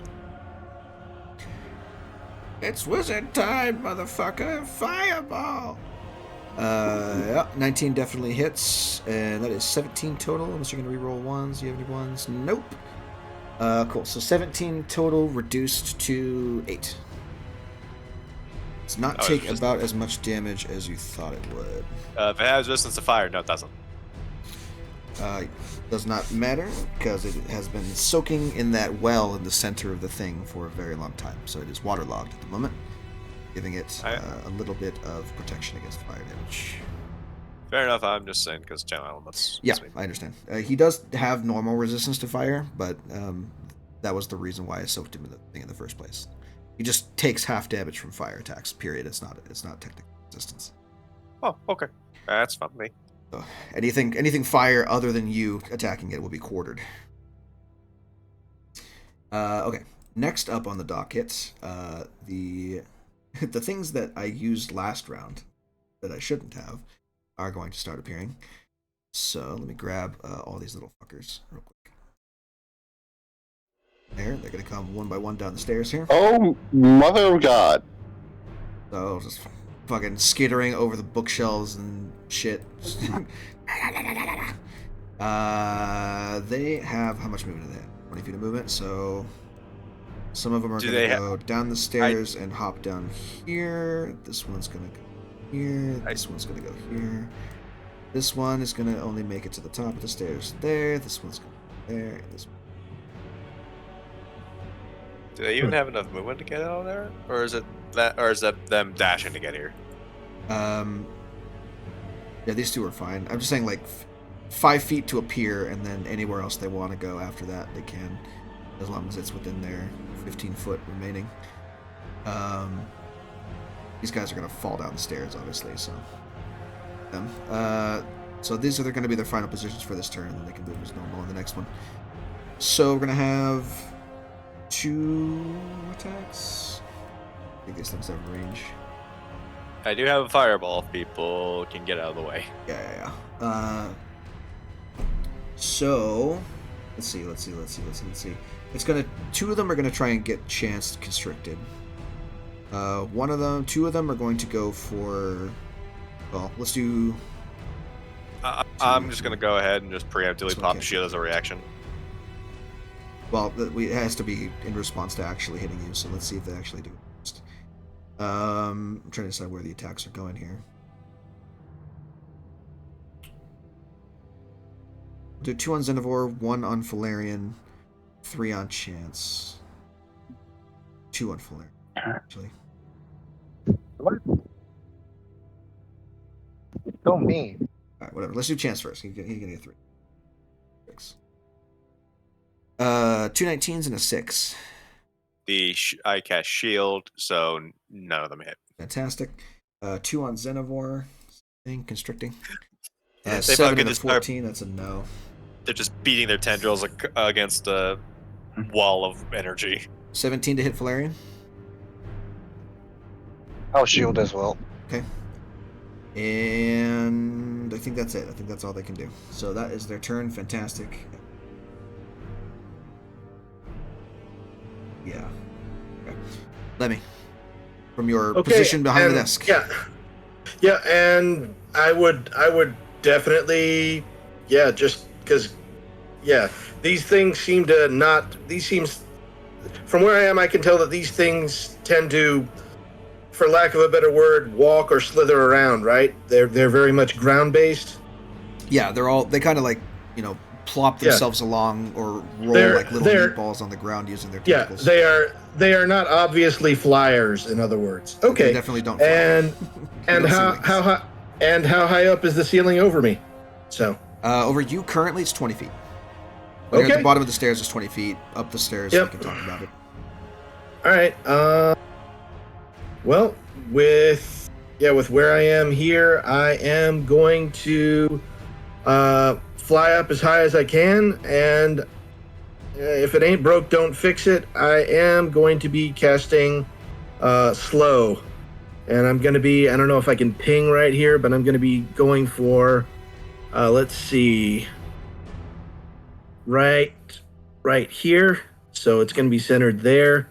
We have And great I am- tools for this now. I don't like. Yeah.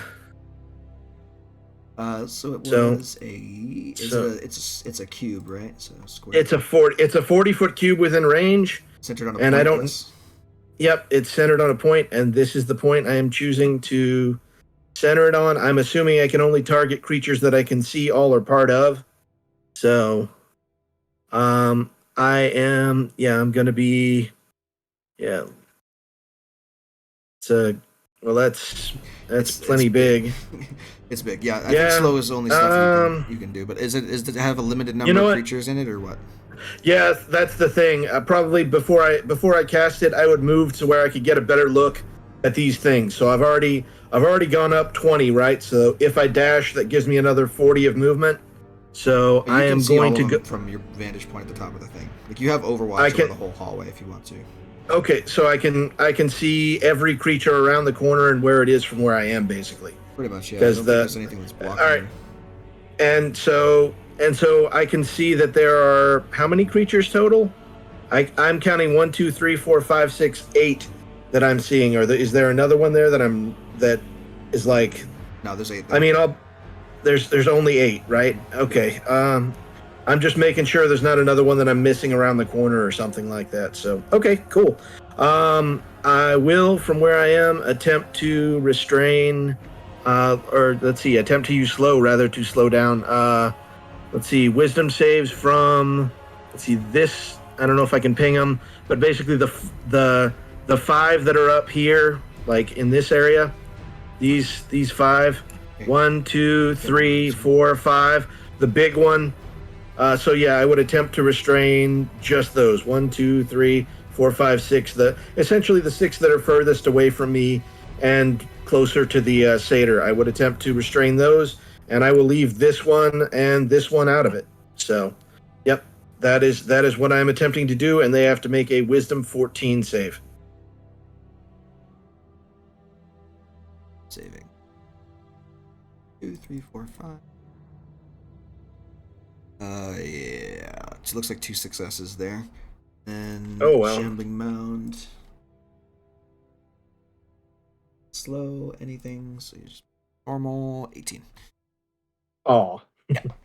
Okay. Some Well, lucky rolls on those, but three. 3 of them, I'm going to say these 3 in the corner are slowed. So okay, that. The ones up here, like this. This one, I don't know. this one, Or probably. this one. Okay. All right. Well, that's something. And I would probably, since I've still got my turn, since I've still got movement, I'm going to attempt to move closer to get better visibility. I don't know how far these things can reach, but I'm definitely staying up toward the ceiling, and I am bonus action dashing to, get 40 feet kind of around the hall. So, Get Yep. yourself where you are. It's the mouse Okay. next. 10, 15, 20, and then it'd be 25, 30, 35. I think I can go to there, as far as I know. So, all right. I am above and behind Chance at the moment, and I am ending turn. Okay. I believe, let's see. 10. You need 10 feet to have it, so. Shambling Mound would not get any kind of, whatever. Opportunity attack. No, he's not going to do it. He can't reach you. You're too high up. So he's going to, on his turn, he's going to do 2 slam attacks against Xenivore because that's the only thing he can do. He's kind of stuck at the top of the stairs here. So, 1, 2. 26, 24 on Xenivore. David is down. Yes. And I believe Xenivore goes away. I think that's a change that they made. Yikes.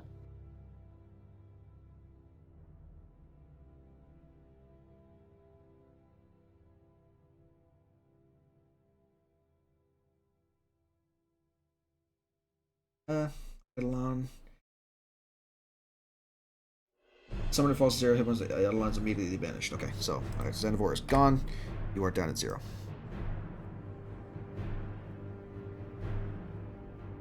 So basically, the the Shambling Mound slams Xenivore twice and manages to grapple onto his form and engulf it into himself. And all you see from the inside is this like muffled flash of light. Xenivore disappears and David falls unconscious, like blood dripping from his nose. He can't move from his current position, so he has to stay there. Work on that later. The Satyr.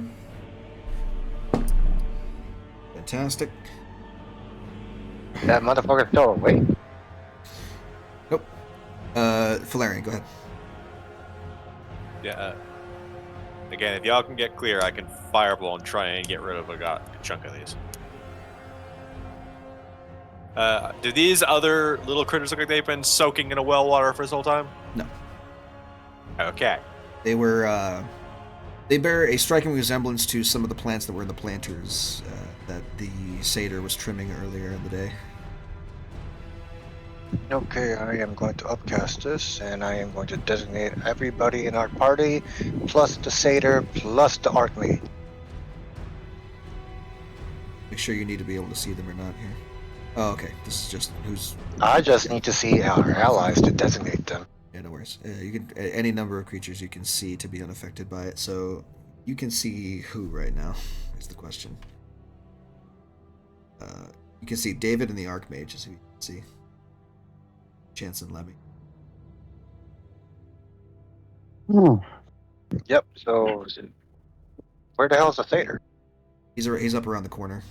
Wiggle dragged him pretty far. Okay, well, it doesn't bring him back where he goes back. So 1, 2, 3, 4, all safe from my Spirit Guardian. Sounds good. Let's go ahead and put that aura on. I'm assuming this is necrotic, yes? Yes. 15? 15-foot circle, gray. Save. Okay.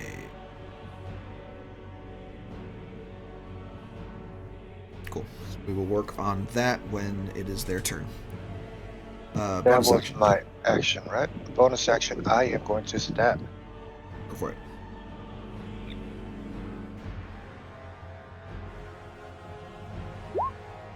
Take that. Yeah, Haha. nice. 9 points of force damage. Excellent.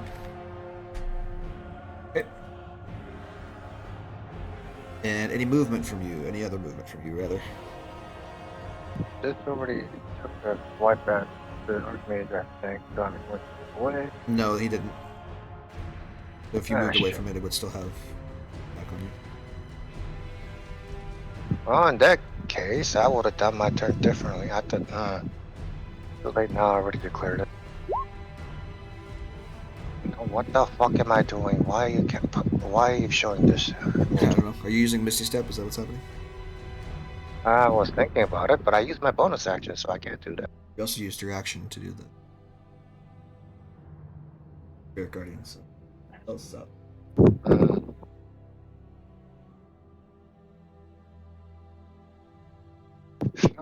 Wait, why do I have to move if we're high up? There's altitude. You could just angle it so you can fireball right here. Right? Depending on the radius, yeah. Yeah, no, I'm not moving. And my turn. Fantastic, great. Archmage from his position at the back of the room. Thankfully, all of his funny buff spells are still up. Yeah. Got some shit he can do here. There's a good amount of them in a direct line. Oh no. Go right here, and he's going to. Oh, yeah, he would have to go here. No, because then he would hit you. So he's going to go right there, and he's going to gather a bolt of lightning in his hands and let it off toward the back of the room. We grab a line. Center, fantastic.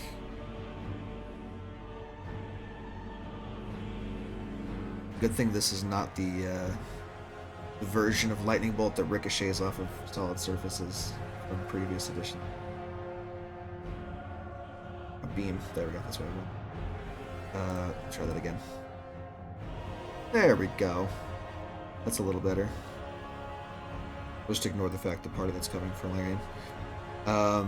1, 2, 3, 4, 5 of them have to make dex saving throws. If they can even save against this, I don't think they can. He's gonna go ahead and third level. 34 points of damage. Yeah, I don't think any of them are making that. So even halved, their hit points are only 9. So dead, dead, dead, dead, dead. All of those creatures explode in a shower of sparks and manure, becoming instant mulch. And then he just kind of like brushes his hands off and step over here to kind of guard David against anything else. Speaking of David, go ahead and make me a death saving throw, please. Hippy hoppy, time to get my 6th density. Ooh, that's unfortunate. That's one failure. Boy goes up next.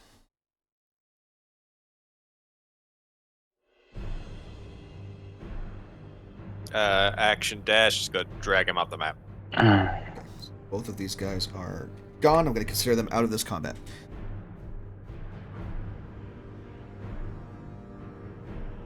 Chance, we're the next in line. Alright, So, can I angle the fireball to only hit these 3 fuckers? I don't know. You have a line tool you can use to see if you can do that. What's the raise on fireball again? 20? Fireball is 20 feet.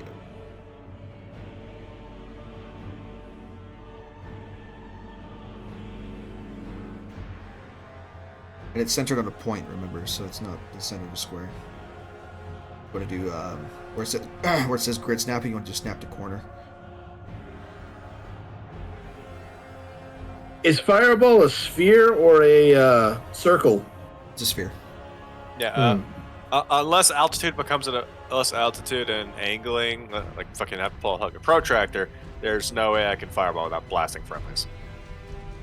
Yeah. I'm good. Hit me. If you I you ran I think downward a little bit, you could put yourself in the fireball, and then go up into this corner over here. I don't know that would make any Yeah. difference, but Here's the thing. Remember, we're on the stairwell. As in, you could, if you come over here, you will be able to see up. currently, because of the angle of where you're at, the you can't see this thing. You can see the shambling mound because he's relatively large, and you can see this guy. All right, This one is hidden so from you. going off of what Jay is suggesting, if I were to move here, could I potentially fire the fireball high enough to where it only hit these 3 things? Where are you going? I didn't see your token.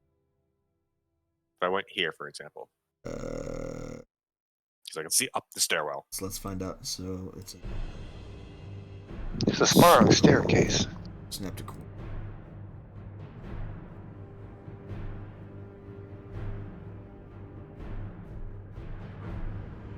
Measurement is it that one? It'll be a straight line out from here, so I guess 20. That. Yeah, it looks like if you aimed it at the corner of where the stairs kind of transition upstairs, you could get everybody if you include yourself in the fireball. Fire spreads around corners. I think I can You're also gonna include Lemmy. It looks like. Oh no, you won't, because there's. Will you? Yeah, you will. You'll end up including Lemmy in this. wait, even with how the wall on the stairs isn't blocking it. Yeah, and No, fireball again, spreads around like, corners, so. It wouldn't matter. also, I have to Ah. ask the elevation of the stairwell because that matters. Oh, yeah. but, I mean, he's very, very much inside the fireball at that angle. That's okay. Go for it. You might fall out of the air here, but that's fine. No, that's fine. There's a thing I can do that might help me not be dead. So, I am gonna, Okay. if I can. Are you No, sure? no. I got something else going on. Counter So, spell. nope, Absorb not elements. that either. Nope. One of those. Some kind of reaction that gives you. Shit. Are you Are- sure? Yes, I am sure. Because Oh. I got this. So, Oh, cool. I'm gonna do that. Well, I that's- believe it doesn't even require. It just doesn't. Oh, I can use my reaction. So, if I need This is if to, you I fail. am. Yeah. If I fail, I am going to use it to try to make a dex saving throw. So, Yeah. Well, you add +4 bonus to whatever you roll. yep. But that's if I fail. So Go straight out to the right or left. That would be the accurate radius. And you can set it to linger too, so you can see the area. So I go to here and then kaboom. Fantastic. Okay, Yep. so 3 dex saves. First of all, roll the damage because I don't think the little ones survive this at all. Then I need Okay, dex save from Lemmy as and- well. Yep. And it is a save, not a skill roll. So that's nice. Alright, Dex. so that's 24 minus 3 plus 15. Whatever. Alrighty. So 21 Okay. plus 15 then? Okay. And what was Yeah. the 36. what's 20 the what's 21 the number? plus 15 plus another 6 plus a 3. And what's the number to hit again? It's 16, you have to use the reaction thing. I will do that right now. Yes, I will add 4 to that. So, So 17 That means you is- succeed, so you take, Yep. instead of, what was it, ah, 36 points of damage, you take half of that. I would take 18. Okay. 18 points of damage. I Same am- thing with the shambling. I am mound. less crispy than I otherwise would be. It's not 36, it's 47. Oh, okay. Plus So that would It's Oh, upcast, because, yes, Ah. I understand. so half of that would be what? 23? And Am channel I giving- elements doesn't specify an attack rolls, but as if I do fire damage. Yeah, it'd Well, be 23, So- 23 and a half. Okay. 23 points of damage, and considering the amount of fire damage is taken, I'm going to say that this thing, after this point, is no longer wet. So, It's no longer moist. yeah. Yeah, as Chance just lets out, just with a couple arcane gestures, just fucking Right. sends off lets out a fucking inferno of flame. Okay. This is instant grilled vegetables here, is what this is. Yep. Alrighty. And burnt manure, so it probably does not smell nice in here. Oh, yeah. Well, every gripper's dead, so I'm just going to remove them from the initiative order. Chances, or not chance. What happened? Why are they still here? Get the fuck out of here. Lemmy's up next. Okay, and from where I am, I can see the shambling mound where it is, right? I assume I can see it from where I'm at. All right. It's a very large creature. Worry about it. Yeah. Yeah, I'm definitely gonna cast something on that, and I can only cast cantrips because I used that deflection thing, so I am gonna ping it with something or try to. That doesn't seem like a good idea. Sure, why not?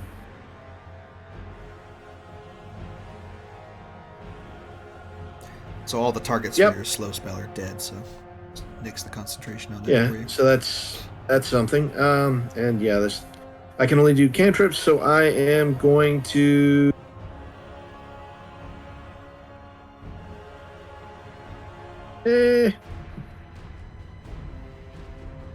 not that it's been moving much, but you never know. I am going to attempt to Ray of Frost this thing, so that's just going to be an attack roll, and we'll see what happens. So, range spell attack at a +6, so I guess I just roll that as, getting to where I can do that. It's all right. Mm-hmm. All right, where did you go? Oh. There we go. All right. Normal roll. And does a 17 hit? Yes, it does. However, the cold damage is not as much as you thought it would be. That is a total of 6 points of damage. Yep, and the sneak shouldn't be on there. Oops, That's sorry. right, just leave it toggled on just in case you do actually proc sneak attack. I know which things. Cool. All right, any movements or bonus from you? And well, crap. I guess if I can. Yeah, I don't know if this is something I can do. I assume it can see me. So if I move where it can't see me, I can attempt to bonus action hide. I assume so. Because there's the back of the wall of the stairs here, right? Like that's. See what I'm saying? Like it's here, but then there's this, backside to the stairs. So I will attempt to go there. I can't see it. It can't see me. I think that was 10 feet of movement. And I will attempt to bonus action hide there, which should be sneak at disadvantage, right? Or, stealth at disadvantage. So, all right, here goes. Let's see what probably doesn't happen, but it's worth a shot. Crap. Well, okay. Let's see if that makes any kind of difference. I might be hidden, and I guess I can't move if I want to stay hidden, maybe. So I'm good where I'm at, I guess. I don't know what else I could possibly do. So the mountain is really not happy about being cooked immediately. So yeah, it is going to take both of its slam attacks on chance. Yep. 18 and 16. Shield. Both miss. Fantastic. I am now completely out of spell slots. That's good to me. Valerian, you are up next. Actually, by the way, roll me damage on your thing real quick. Got a natural 20, so this will be halved. For Valerian, roll damage on your spiritual guardians. I forgot to do that at the start of its turn.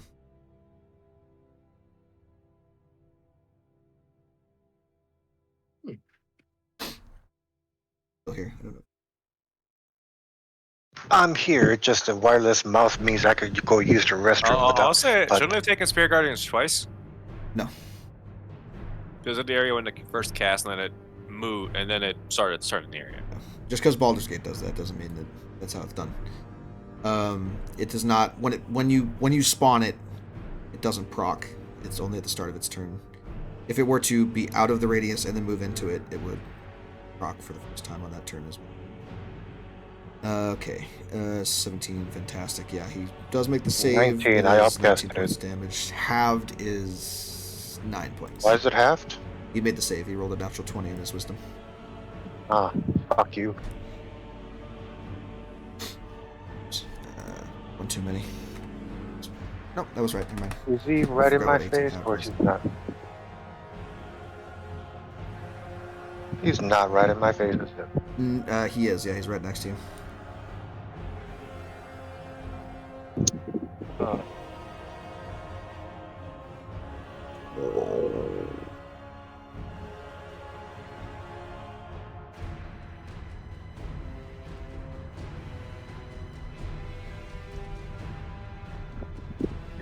Let's just try.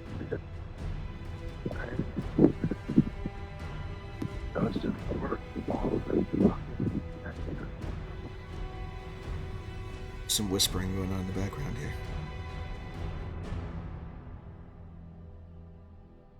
What are we doing? I am going to upcast it at second level. And I'm going to channel divinity.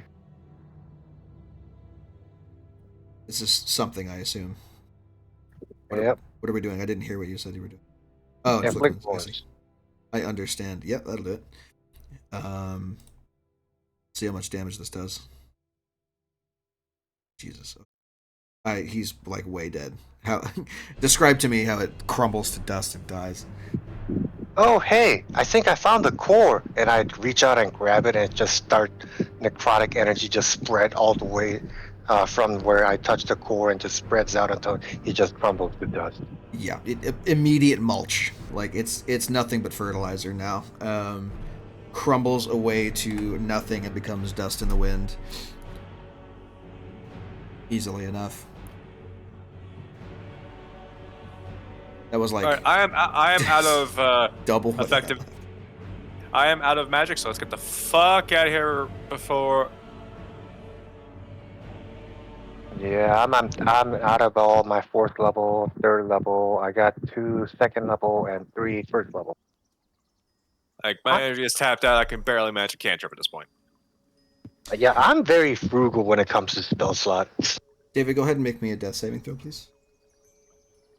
Yes, sir. Oh no. Yeah, why are What you any- doing this? Would anybody like to help stabilize our friend? That seems like a good idea. If it's That- does anybody have anything that would help them do that at all, even a little? I don't think it's against And- my character's code. Literally. Oh, okay then. Well, I'm never sorry. mind. That's how that works. But, oh god, no, blood everywhere. I'm death domain, dude. I don't. Death is natural. It shouldn't be brought back. Okay. Well, regardless of that, the Archmage kneels down and staunches the bleeding. Thankfully, medicine is an intelligence skill, so he was able to roll high enough to stabilize David at the very least. Also, out of the game. So, some people want to grab some Xanavar shit. Someone needs to grab his swag off Yeah, I'll the floor. grab his shit. I'll grab his shit. You actually managed to, Valerian, when you reached inside the Shambling Mound, you grabbed hold of his armor and his sword, which were engulfed by the Shambling Mound. Oh, gross. Prestidigitation. I start cleaning it immediately. Whatever plant matter it was covered with flies away. Go ahead and, David, roll me a d4, please. Okay. All right, let's get the fuck out while we still can. Let's go. Anybody care to drag the? Well, I mean, I can't help him. He's dying. He's not dying now, and the fact that you do realize there's a thing called timely death and untimely death. That's a thing. Asshat. We could All argue right. semantics about this at all, but I don't believe there's such thing. All right, from where I am, can I see David's body? He's stable. Let's get him He's out. fine. Yeah, he's on the ground. He's breathing and stable. The Archmage was able to staunch the bleeding a little bit. Okay, Real quick to make- before we continue onward, Chance, roll a d20 and add 7 to it, please.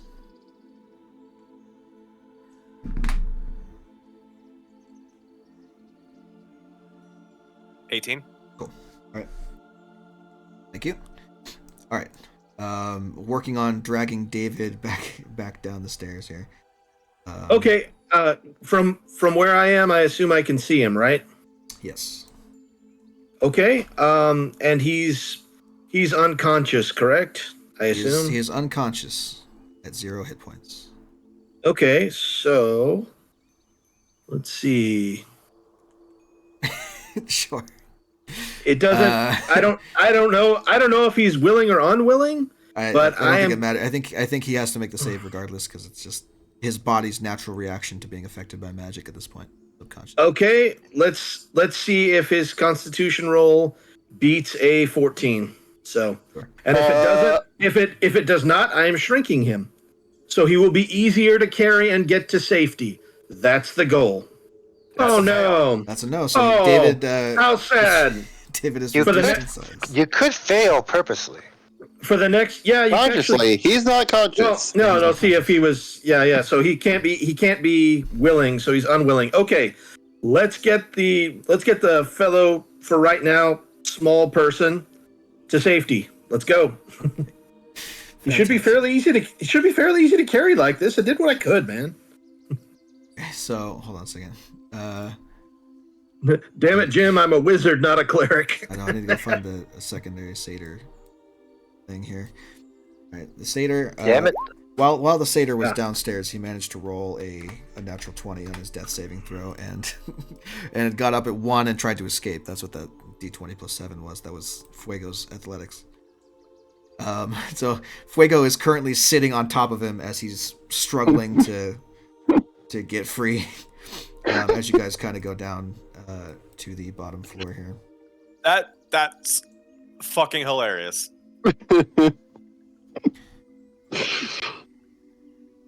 All right. You can see him attempting to struggle free of his bonds. Look, you think I said it. He all of a sudden he kind of foams at the mouth a little bit and then goes unconscious once again. Shit, the Oh curse. dear. Yeah, you gotta complain when we try and save this one too. If you want to do it, be my guest.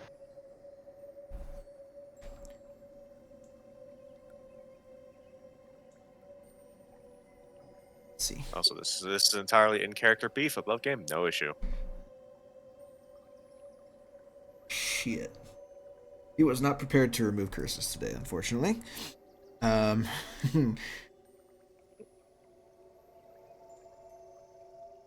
Archmage asks, was he like this before when you met up with him? Did he just take random psychic attacks from people?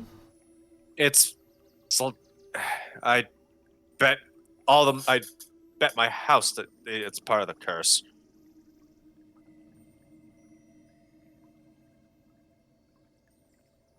I'm going to try something.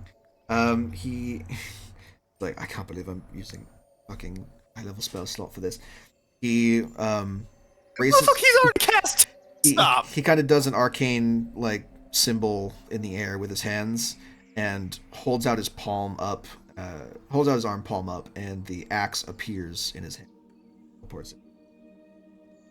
He places the axe on top of the unconscious body of the satyr, and the tense muscle of this creature that's being psychically assaulted suddenly relaxes, and he begins to breathe somewhat evenly. Well, seems I was right. Let's get him out. Let's get him out. Go, go, go, go, go. Let's go. You're gonna have to give me a minute. Hold on a minute. He begins to activate the teleportation circle. Takes about a minute to cast. Is there anything I could do to assist? I doubt it, but I'm willing to try to, I don't know, bolster his efforts, say good job. This is something that he has done many a time. His specialization is in conjuration and teleportation magic. So, as he manages to rip open a tear in the fabric of reality and everyone dashes through once more, you find yourselves once again in the Archmage's study back on Providence. Out of the tower. Let's go! Into safety. Again. So, kind of spilling out through the portal, ending up in the cool interior of the Archmage's sanctum, Providence. He instructs you, take our injured to the medical room, please. And the Eidolon, your Eidolons, I'm assuming, would obey that order. Yeah. Dragging David, Tavanta, and the Satyr off to another chamber elsewhere. And Chance will relay to the like, hey, that guy's cursed. May want to be careful. It's the axe. Like, removing the curse, good. Otherwise, shit. Well, I was not prepared to have to do that today, unfortunately. But if you'll give me a moment, I can retrieve something that might help. In the meantime, why don't you all take a rest? This could take a little while to do. Well, once that's secured, Chance is gonna climb onto kind of lean on Fuego, and we're gonna go get Tavanna's family. Sure. So, over the next hour, you are able to go and retrieve Tavanta's family, to which there is a very tear-filled reunion. His son, Teta, is currently out of town, so he is not present at the moment, but his daughter and his wife are at his bedside for the foreseeable future. The rest of you, if you want to, can take a short rest to regain anything you may or may not have lost. Yeah, no, I can't gain anything back on a short rest. I will need to take a long rest. What can I get back? Alright. But Chance will take the welcome breather regardless. Sure. At the end of the hour, the Archmage returns to the separate chamber where the injured have been laid out. That's a good point. I should probably Satyr. Okay. I use some hit dice. Fantastic. Also, at the end of the hour, the Satyr wakes up just in time for the Archmage to come back, and he begins attempting to escape, but is easily put back to sleep because he only gets up at 1 hit point. The Archmage returns to wake up, unconscious. Wake up, unconscious. Wake up, unconscious. Up and down. There's definitely some brain damage happening there, but the Archmage takes a potion. Oh, hey, we got Galay. Hey. Wow! Hey, sir, fantastic. Yo! Is it working? Yes. Yes, it's working. Okay. It's been a long day, so forgive me if I'm really slow. Yeah, no problem, man. We're here. Your party has just returned from the tower after having retrieved the unconscious, now uncursed body of Tavanta. Okay. The Archmage, I was just about to say, comes back with both healing potions and with an incantation to read. He takes a hold of the axe and flicks open a scroll with one hand and begins to recite an incantation of Remove Curse, which then dispels the curse that remains on the axe. Laying it down at the bedside on the other end of the room, he doesn't notice any ill effects, so he's like, okay, fantastic, I think that worked. Let's get the others up, shall we? I'm gonna use my last harness divinity So, to get a short second level spell slot back, but that's about it. so two, little one. Please tell me that. Okay, it's not as bad. 7 plus 4, 11 points. So David, you're up at 11. Oops. The satyr. 2, 6, 7. So dark in my for some reason. 3 is 10 plus 4, 14. Satyr's up at 14, and Tavanta 4, 6, 7, 7, 10, 14. Tavanta is also up at 14. So you watch as one by one they begin to awaken.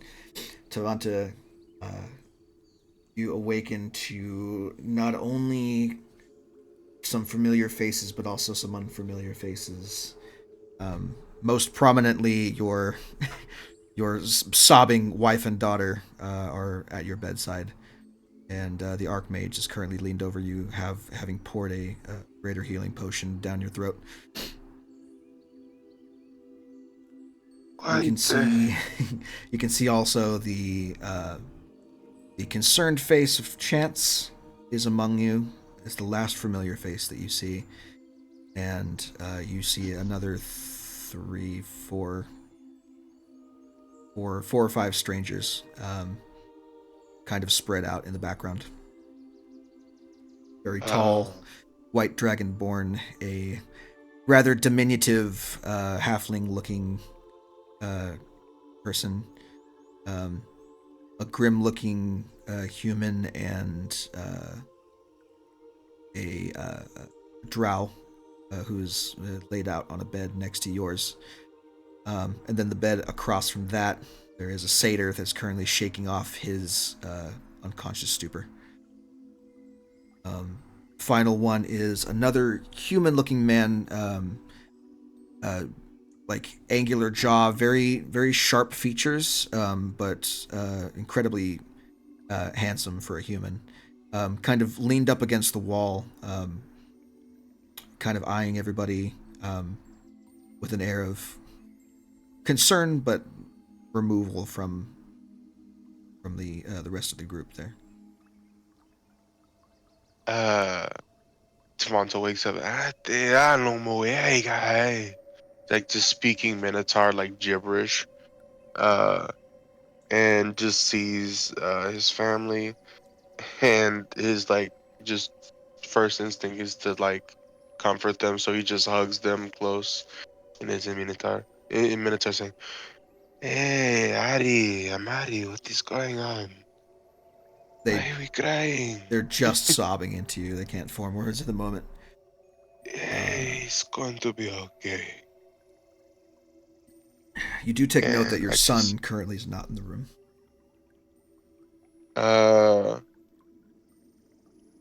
I'm just holding my uh holding my family, and I'm just looking around, and I look at Chance, and I just like raise an eyebrow.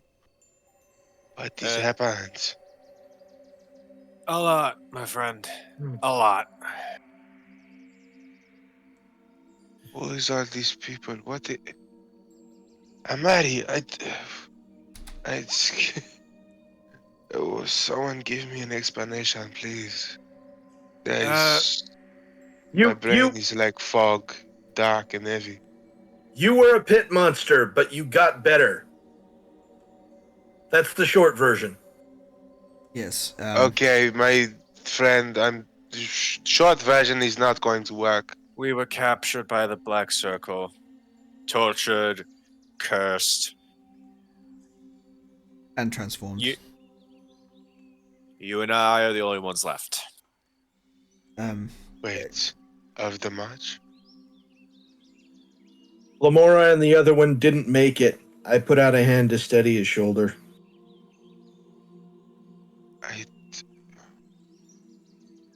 What is it like? He just tries to like push past Amari and Adi, and like, where's Teta? It is fine. It is fine. He is out with the hunters at the moment. He will be back. Thank you. The Black Circle.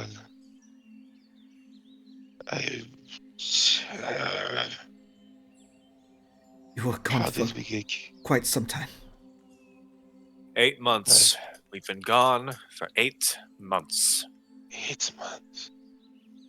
My loves, it is okay. I may have been gone, but I am here now. I will not go again, I promise. I just hug them, like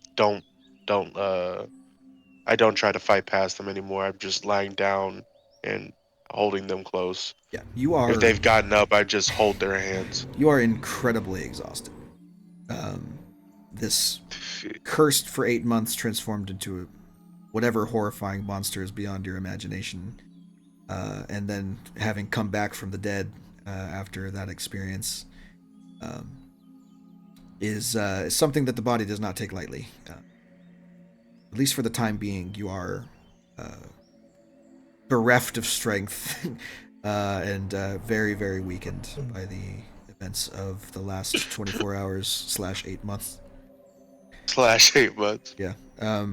Attunement is, just by the way, attunement is anything you concentrate on for the next hour, and you have to concentrate on that item. So, yes, 1 per short rest, basically once per hour. Cool. So if you're doing a full like makeup of items, it's gonna take 3 hours to get everything. Yep. I think Gallet just kind of like, this is getting a little too sentimental. And leave this to those of heavy heart. And he exits the room. Is he going anywhere in particular, or is he going to just stick around for a bit? He sort of tries to make eye contact with the Archmage, we need to talk, and before eventually, but before he like leaves, I think he's just gonna go like be by himself at emo for a while. Go walk about. We are in Providence, right? Yeah, you are within one of the chambers that constitutes the underground structure of the Archmage's sanctum. Yeah, he's gonna go walk about the sanctum. Be like, this is a lot of feels, and I'm not built for that right now, so I'm just gonna go before I start maybe feeling things, and that's not very cash money. All right. It's you begin to wander kind of around the underground. Your memories foggy and non-existent if you're thinking back any further than 8 months ago, or any closer than 8 months ago. Really. The last thing you really remember was conversation in the desert with the Archmage over what you'd experienced in the Altar of Blood and Shadow, and an additional 2 months after that, where you had been traveling through the ashen expanse of Araval before unceremoniously being captured, and after that everything goes foggy. Make me a history check with disadvantage. Ooh, I love disadvantage. It's my favorite. If I could give you mega You're disadvantage, I sadist. would, but Roll 3 dice, technologist. It's been a while since I played a game. Hold on, how does this work again? click on the thing and then hit accept. Oh, that's right. Here's your submit, actually, Sonny. Fantastic. Hey, 17, not bad. Was that disadvantage? Yeah. Oh, shit. Yeah, you're good. Oh, I missed Tavata. Hello. It feels good to be back. Yeah. With the 17, you get, as you kind of contemplate in solitude, you get flashes of pain and captivity and utter total despair, and then just a bottomless, ravenous hunger that couldn't be sated by anything.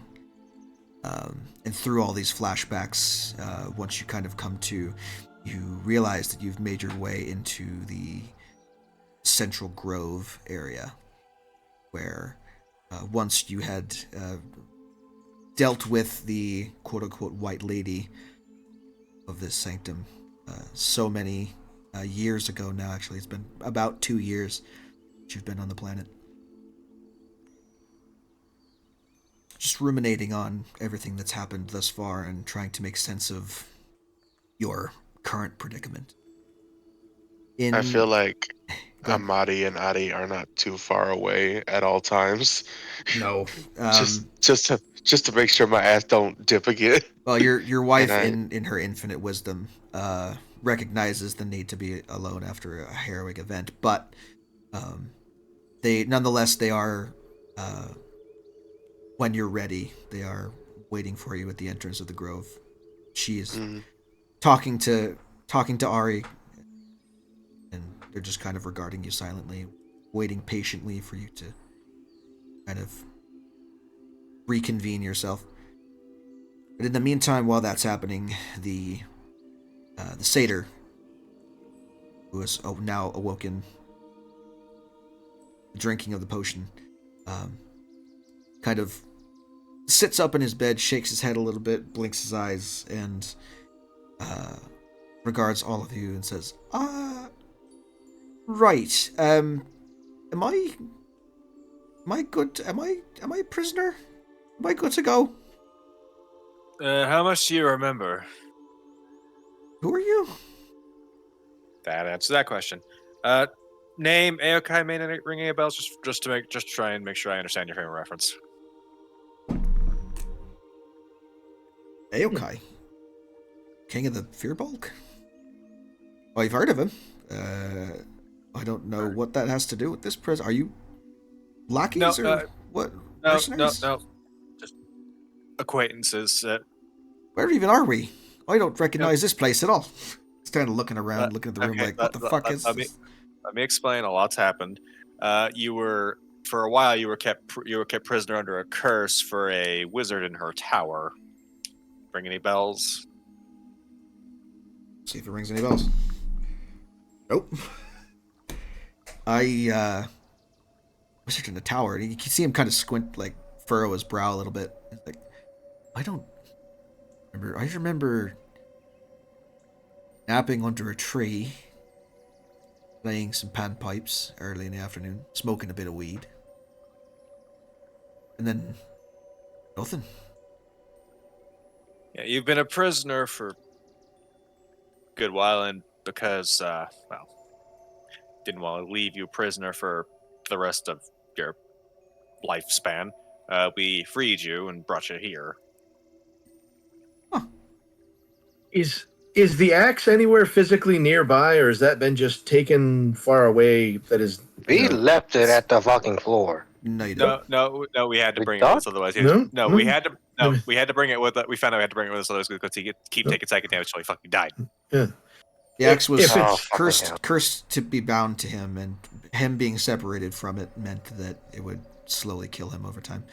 The Archmage, when I described him casting this scroll, the remove curse thing, that was on the axe itself, because that's where the curse slide. The axe right now currently is on the other side of the room on a table.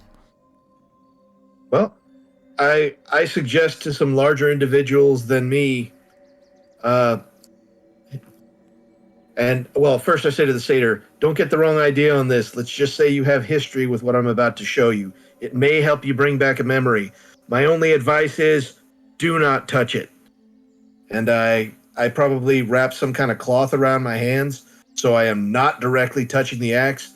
I kind of motion to the other people that are standing next to him.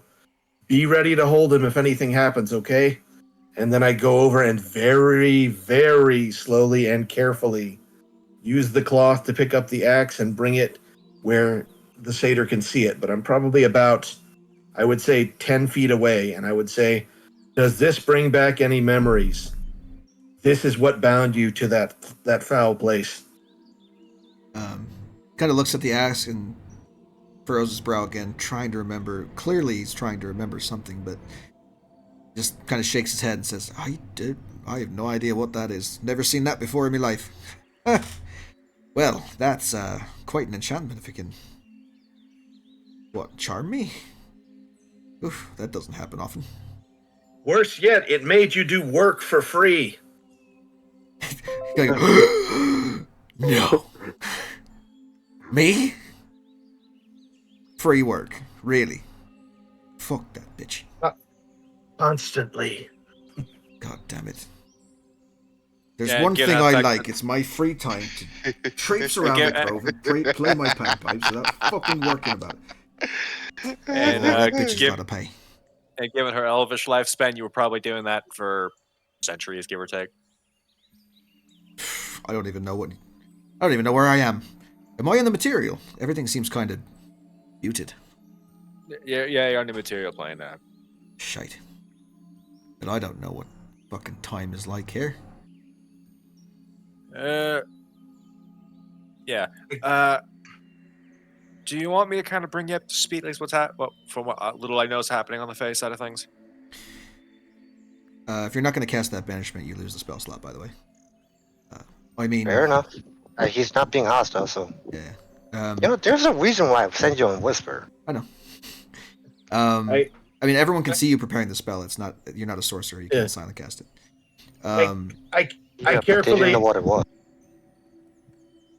I carefully placed the axe on the far side of the room where it was, being super careful not to make contact with the actual axe. Alright. He kind of, like, gets up on his feet at this point because he's been kind of sitting in bed. Stretches and says, well, I'm not sure any of that would make sense to me, and quite honestly, I just want to go home. Yeah, makes sense. Where are we looking at for the nearest Feywild portal? Wait, you're from the Feywild? Is this? I mean, look at me. Okay, some of the satyrs are material flames, so if you want, I could just cast banishment on you and hold concentration. That'll send you back home. Wait, how have you not... Wait, there's satyrs here? Why? I thought we all left this fucking place. Okay. What's the last big event you remember? If I remember correctly, there's a lot of grim faces in the tavern that night. I was trying to cheer him up, played a nice little song on my pipes, and then someone said, oh yeah, the world's ending in like 3 days or something, and I was like, Oh probably should shit, leave. you've been locked in that tower for over 1,000 years. Oh dear. Well, I went back to the Feywild after that for a time. Took quite a while to get to this point, I think. Okay. Been quite a fair, long time after that. Not sure. But yeah, the end of the world thing that happened over 1,000 years ago. Really? Uh, Sucks for you. Well, it looks Yeah, like everything turned out all right, though. I mean, if we're still here and all. Sort of. yeah, the world kind of broke apart. It's currently being held together by a core where a bunch of floating continents. That's the whole thing. Right. Honestly, I really don't care. Makes sense. I really just want to get back home. Do you know of the Feywild portals here? Are there any kind of color pools, infinite staircase, anything? The nearest one would probably won't remind me, VG, because I would chance probably remember this. Where was the where did we have to help out Aokai? Where was that? Just north of here in Sviskopo. North of here. Couldn't you just contact your friend with that thing you said you have? I could try, but the Autumn Star, after I called in my favor with Aokai, well... Lost its enchantment a little bit. Wouldn't hurt to try. The favor you called in spent the good portion of the magical energy inside Autumn Star. So it is now just a whatever the plus is, either +1 or +2. It's just a +2 It was a +1. flail, +1 No. flail, whatever it is. Oh, well. Any of the other flavor text about sentience or the fire damage or anything like that is gone. Yeah, It's just a slightly yeah. magical weapon now. Yeah, it's just a funny looking magical weapon now with a pumpkin head.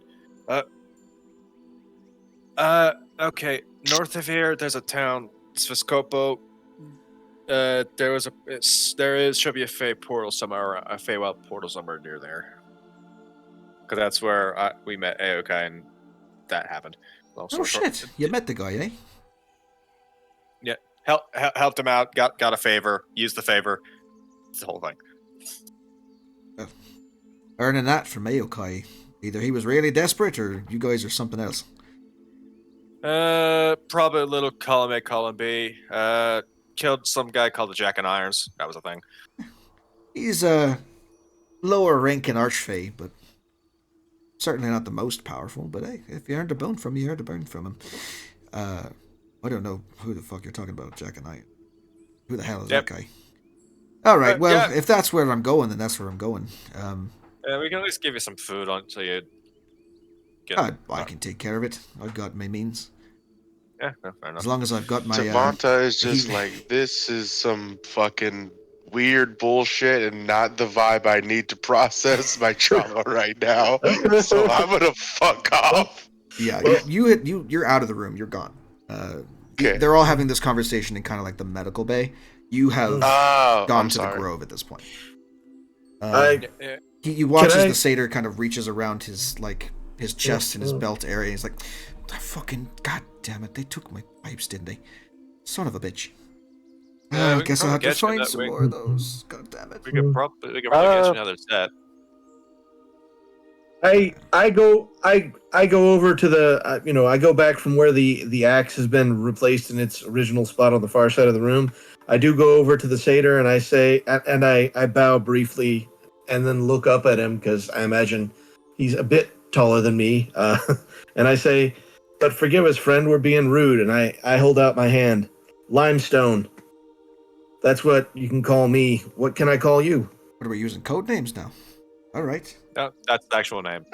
Sure. To be fair, my given name is Lemuel Spinney. Pleased to make your acquaintance. I see. So it is a code name. I was right.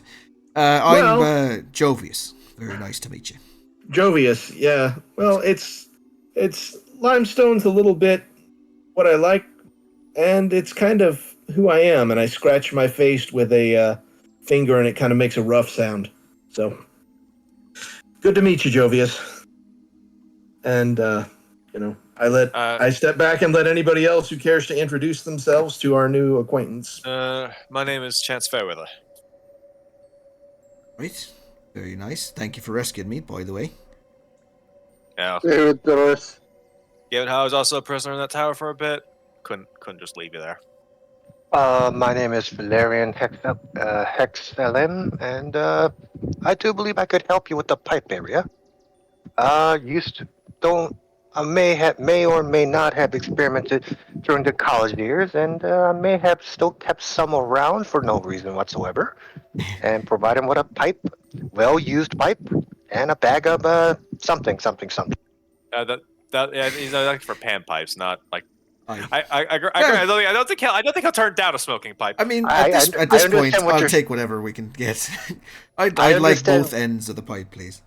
I understand what Chance is saying, but my character is perceiving as that. He's like, well, that wasn't exactly what I meant, but I'll take it. And he kind of lights the pipe and takes a long draw. Oh. Not as strong as Fey weed, but it'll do. No, what I was mentioning was a set of pipes my mum gave to me. Kind of a hand-me-down. Oh. Right, yeah, musical instrument. That makes more sense. If we've kind of a family heirloom, really. It's not kind of a one-of-a-kind thing. It's fine. I'm just happy to be alive at this point, considering all you've told me. Yeah, we weren't able to find it, otherwise we would have probably grabbed it on our way out. Yeah. But, Aye, whatever works. I'm just happy to get out of there. I can find another set somewhere, I'm assuming. Um, oh yeah. but in the meantime, other than my thanks, I really don't have much to offer you. Wasn't doing it for any kind of reward. Well, still, you know how capricious we Fae are if you've been dealing with Aokai. Yep. Favor's a favor. I'll tell you what. If you can find me, I'm gonna go up north to where you're saying. If you can manage to find me again once I've kind of got my bearings, I'll see what I can do to give you a little pick me up, eh? Some real Fey Realm hospitality. Sounds amenable to me. I'm okay with that. Yeah. Kind of claps his hands together, rubs them in front of himself. All right, well, I'm going to take my leave. As much as I enjoy our conversation and the fact that I've got my mind back, I've really dull here. You have no idea. I'm going to go somewhere with a little bit more color. I can't say if I've been to the Feywild. May have to change that idea someday. Well, we'll have to see. Hopefully, not too hard to get back. I don't know how that whole apocalypse thing fucked up the barrier between worlds, but presumably if Aokai's still here and you say that there's some kind of Feywild bullshit going on over there, well, I'll take it. I'll take my chances. I asked Jovius a question. The Feywild, I've heard a little bit about it here and there. Is it true that there's ground under your feet just about all over there? You don't have to worry about falling off into space or anything like that? It depends on how high you climb the mountains, I suppose, but yeah, the Feywild is like, it's like here, but more. That makes any And sense. not fucked up. Hard to put into words, but it's like if you took everything here and made it more, well, more. Mountains are taller, colors are brighter. But you're Dark is saying darker. there's no gigantic gaps in the ground where Earth used to be. That's what I'm asking. It's Oh, well. untamed and unaltered from the when it was first made, That must be according to nice. the I mean, books. not to my knowledge, really. Unless, I mean, Uh, it seems like you're referring to something specific, and I really, other than like abnormally deep canyons, in your opinion, other than that, I don't really understand the question, I suppose. Yeah, the material world, at least on the material world's kind of been kind of fucked up. Yeah.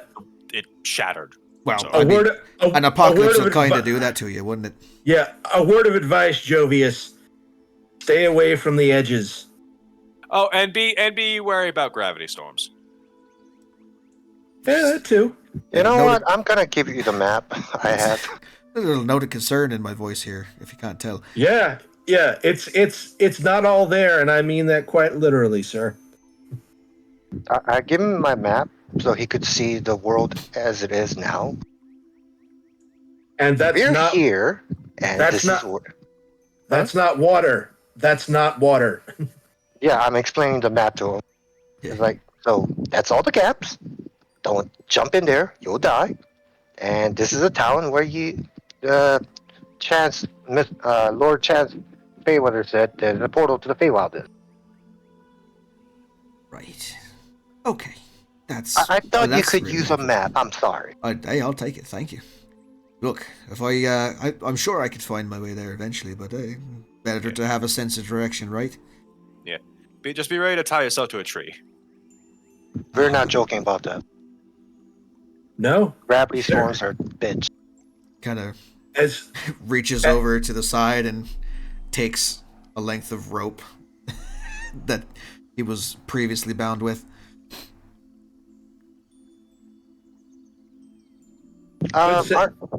Could save your life. What? Archmage is still with us, right? Yeah, he's just been kind of in the area. There's probably a sorry. there's a general store here at this town. Yes. Well, there was. Chance will kind of just down here. Yes, a good Oh. portion of things were destroyed and burned down. Wait. What about Which- the belongings we retrieved from your previous, now currently deceased Scarlet March member? We still have that, yes? Yeah, you have a series of backpacks and pouches and Yeah. So stuff like that. and And there's that one bag of holding with a lot of stuff. I want it. It's mine. Chance will start looking through the Scarlet March belongings and giving, and if anyone else tries to grab it, he will give them a look that basically just promises horrific death. I already, Ah. I already snagged the arcane grimoire. I mean, if I gotta do some kind of a roll to, sneak, fine. But yeah, that's what I went for. I was suggesting we give him the, like Dalavash, she had an explorer pack, tent, mess kit, Mm. bedroll, rations, Yeah. Well, after looking through it, he'll just pass the pack over. Like, all right. This should give you enough supplies for you to get to town. This couple. Couldn't hurt. Hey, fantastic! I'll take it. He kind of lifts the bag up and sniffs it and goes, "Ugh. Something crawled up here and died." Opens the packet. Wasn't there like raptor meat or some shit in there? At some Yeah. point- there's the remnants of that at the bottom of the bag that Dalavash never bothered to clean out. Prestidigitation. The previous owner of that pack was not the most cleanly individual. I can tell. I suppose it's better than nothing. Presto, slightly less filtho. Yeah. Well, at least he has a tent, and that's graded for the gravity storm, so you should be safe when using it. Kind of slings the backpack on, tightens the straps a little bit. All right. Yeah, that should be set. Just take care of yourself, Jovius? Great. Safe journeys, friend. I'll take my leave. It's annoying to set up the tent, but trust me, it could save your life. Worth it. So worth it. He clops off down the hallway. Clops off down the hallway in the wrong direction. He is unfamiliar with the layout. Of this Other way. Thank you. You have the map upside down. Goes the other direction. Archmage say, hey, he's fine. He'll figure it out. All right. With that sorted, I'm going to go find a bed, lay in it, and not wake up for the next day. Safe journeys, friend. I call after Jovius. And I'd probably turn to the archmage and ask. So, I don't know exactly. Time might have been different where we were. How long have we been away? For the better part of the afternoon. See, we started in the morning. You've been gone for approximately 3 hours or so. Oh no. My internet decided to not work. Give me a second. This might be interesting. Fuck. God damn it, this is annoying. My larger concern was. There we go. Fucking Jesus Christ. Sorry, my internet decided to not work for a second. Now I'm back. Hey. Welcome back, Commander. Okay. I don't know where I left off, but Archmage's eyes cross for a second, comes back to reality.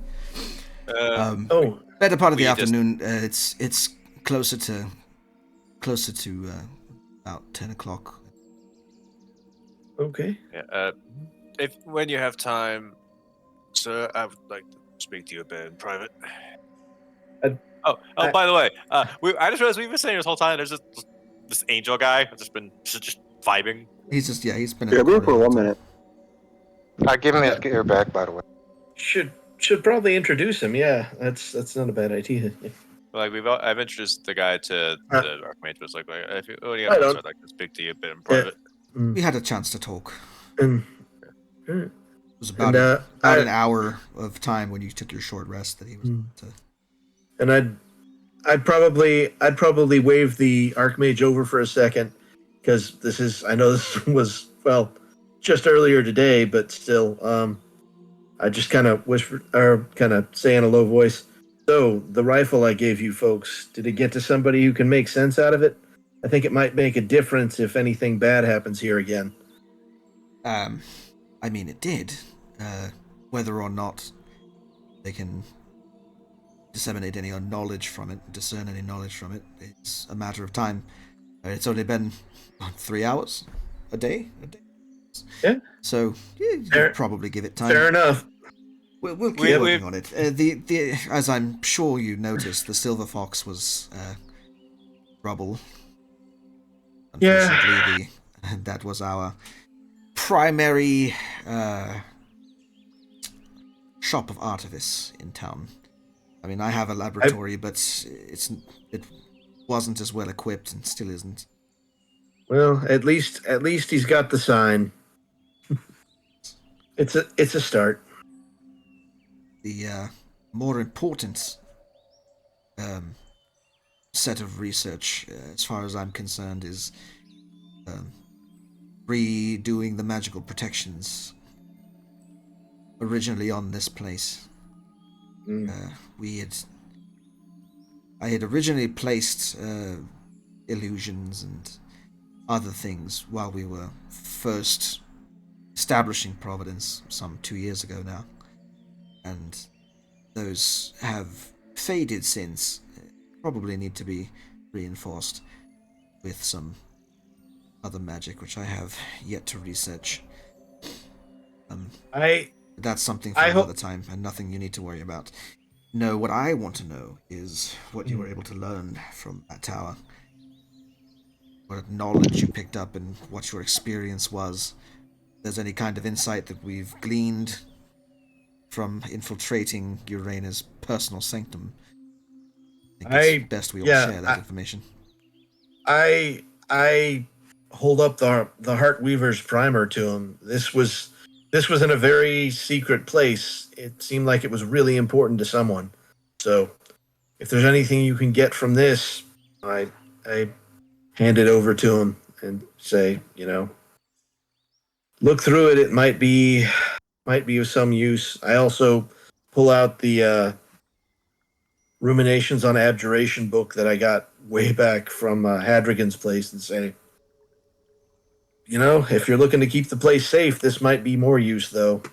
See if you can glean something from this. And I hand over the books with, kind of a. Although, I'd like it if you could keep them handy. There are a few spells in that first one I gave you that I'd really love to pick up for my own use, if possible. As far as I'm concerned, it's yours. But I will take a moment to look this over, see if there's anything I can glean. For starters, I should mention, we have a bit of a problem.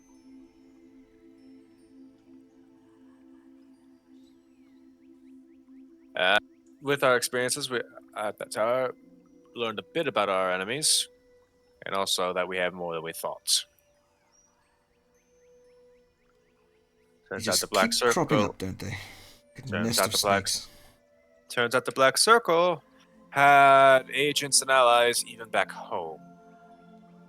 And that's not the only place. I suggest a chance that he may want to go ahead and tell what he saw through the strange device, and each of us in turn can also relate what he's saying. Our visions. So, do you happen? I don't know if you know the man by name, but Egovius Undoshan, my former master. I'm aware. He was the curator for the library in Avenger City. Yes. He is a member of the Black Circle, and apparently so was most of my bloodline. I can almost say I'm not surprised anymore. It seems that everybody, some form or another, is connected to the Black Circle at this point. Didn't know it reached all that far back home, though. Although I suppose it's to be expected.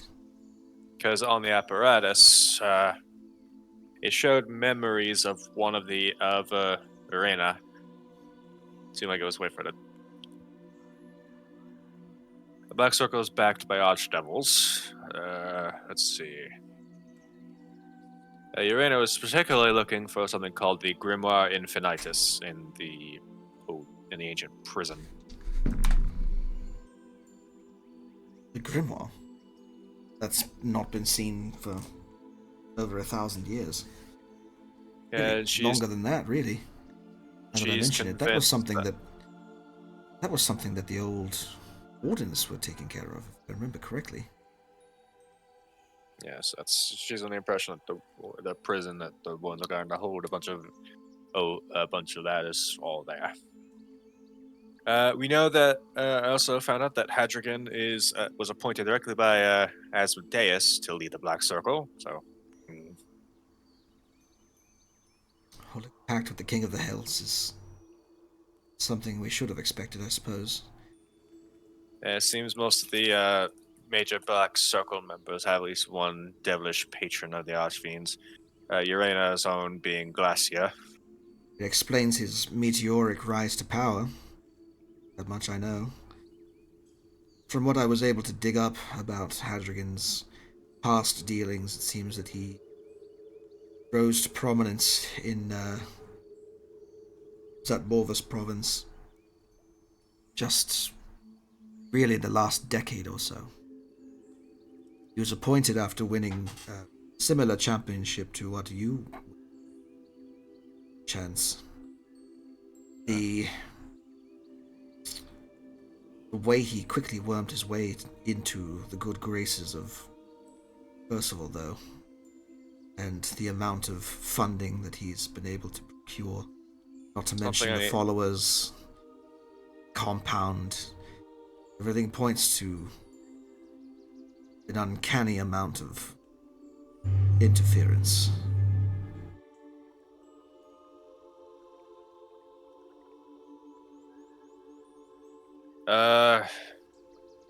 There is some strife in their ranks, so that's like something useful. One of their patrons, Dissipator, does not seem to be the biggest fan of the mortal members of the Black Circle.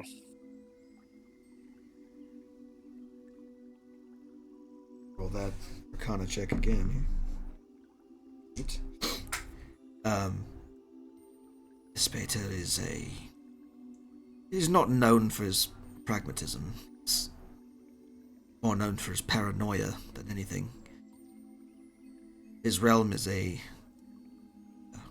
endless land of suffering and torment, but it is perhaps most distinguished by his iron fortress, nigh impregnable prison and castle, made completely of infernal iron, where the Archdevil himself plots and schemes to prevent others from usurping his rule.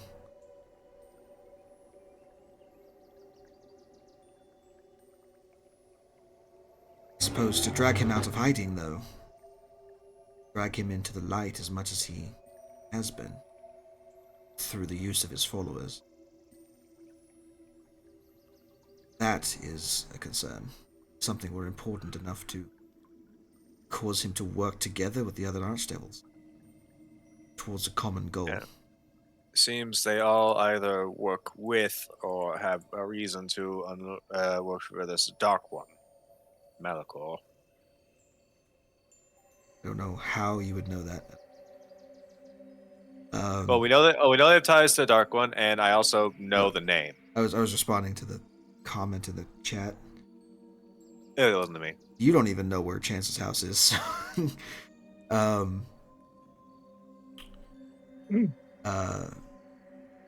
would say that's not a check you can make. Okay. Well, I mean, he knows I'm a little Larish, so I probably can take a guess. He's aware, but A, he's never been to your house, and 2, they don't know what they don't know. So. I'm not pressing. Do you mind if I go use the restroom real quick? Yes, I was gonna say I am bouncing my leg like fucking crazy over here. Let's Break. let's take a short recess, everybody. I will be right back in a moment after voiding myself. All right. Yeah. Okay, we're back. Let's do this thing. So, when we left off, what the fuck were we talking about? Dark Mage was discussing things with people. Yes. I don't remember what exactly, but it was Giving important. him the rundown on Black Circle's activities. Oh yeah, and how they've been they have someone who's been able to visit the astral sea, and I wave the angel over apparently celestial places, I'm guessing, and yeah, and the moon as well, and yeah, they have eyes in many places, and that's putting it lightly. But Yes. I think Yes, it seems I think so. we may have dealt them a blow on that. I hope. I don't know for sure. That entirely depends on Uranus' abilities, which we still don't know the full breadth of. I'm I- still I- trying. I- if a basic lightning bolt is enough to damage the apparatus to any significant degree, I would be legitimately surprised. We know already that they have far deeper pockets than we could ever imagine, thanks to Richter Crow business dealings, but also probably the Lords of the Hells as well. I had to hazard a guess. A lot of the times, those powerful archdevils, when pacted with, can provide supernatural business acumen and luck. One can make their Yeah, fortune very, very quickly at the behest of a fiend, although the price to pay is quite high in circumstances.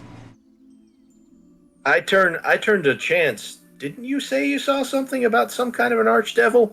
I don't really remember a name, Yeah, but yeah, no, she was in the. I had already said that. She went to the Nine Hells, spoke to her patron, one Glacia. Glacia, daughter of yeah. Asmodeus. Yeah. If I had to guess, I'd say each one of the members of the Black Circle has a patron of some kind. We already know Hadrigan's. We know, And we know Uranus. Hmm. If I had to guess, with an Arcana check of 21. If I had to guess, the Lord of Slugs would be the one for Richter Crow, judging by his countenance and his greed. I get you are all smart, but I think you guys are missing something bigger. Remember our Satyr friend? Yes. Yeah, He well, said he was under the control. The last memory he has was 1,000 years ago, before the, shattering. Let's call it that for now. the breaking, As yeah. in, yes, as said, that sort of hints at that this was planned before the sundering, breaking. I mean, yes, the Dark One's servants are behind the breaking. We already know this. I think what he's saying is there's a larger planet work that's been in the works and hasn't been completed quite yet. Yes. Clearly, this is something that's been ongoing for at least the last 1,000 years, possibly longer. I mean, yes, I know. I'm just saying point because like we already know this. I share that sentiment. If this is all one big plot and not several smaller ones, then that begs to question what is their ultimate goal. What were they trying to accomplish by destroying the world? I mentioned I guess I mentioned the phrase to him. Does it have something to do with this phrase we've been seeing all over the place? Something about 9 shall become 10? It's That possible. seems important. It was all over Hadrigan's. Some kind of creed or motto. Black Circle. Mm. It certainly bears further research. You said the Hadrigan's patron was Asmodeus, right? Yeah, well, I believe Glacia said that, but yes. Let's look at that at a face value. and the quote of 9 shall become 10. 9 hells, 10 hells? No, Yeah. something worse. Hmm? Asmodeus, as far as the written history goes, has always been seeking power. In order for him to gain more power than he is now, that means he would have to essentially ascend to godhood. So if we are emphasizing what the code is saying that 9 shall become 10, that means, uh, and that would mean there had to be a room or some vacancy for the old gods for Asmodeus to rise in power and ascend to a godhood. You see where I'm going with this? Is Asmodeus already a god? No, he's not. I mean, He is very powerful. I mean, he's He's god adjacent, but he's not quite reached the levels of divinity as the others have. What I'm suggesting is they planned all this, the breaking and all that, destroying the world, just for his sake of ascending into godhood. Is that a possibility? there's a problem with that logic. It completely leaves out the Dark One Malachor. Where does he fit into all this? Wait, are you saying there's already a 10th god then? No. Malachor like- took the place of Zariel in the Nine Hells after she Oh, sacrificed herself in an attempt to knit the planet back together along with the rest of the gods of the old pantheon. It was a redemption story for the ages, that much can be certain. I only know from what we find is that the Dark One that's been talked about back and forth and all this is Malachor.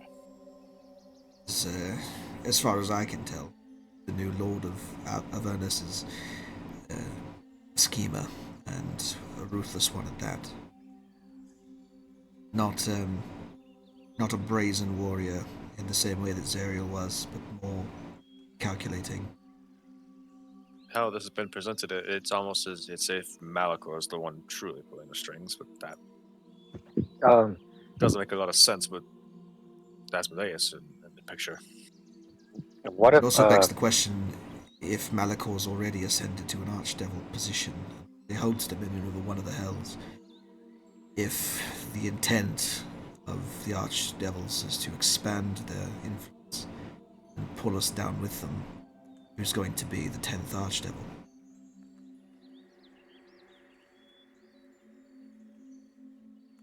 Could be that was what was promised to Adrian, but I doubt that. Well, it could be that he was promised it, though the intention of keeping that promise is not something we should take lightly. Devils are nothing if not capricious.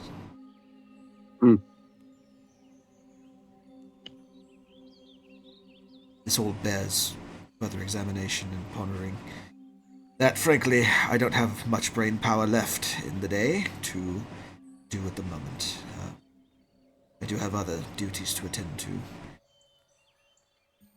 I am meeting with an old friend of ours later in the day about some resources we might be able to gather for you to continue the rest of your journey.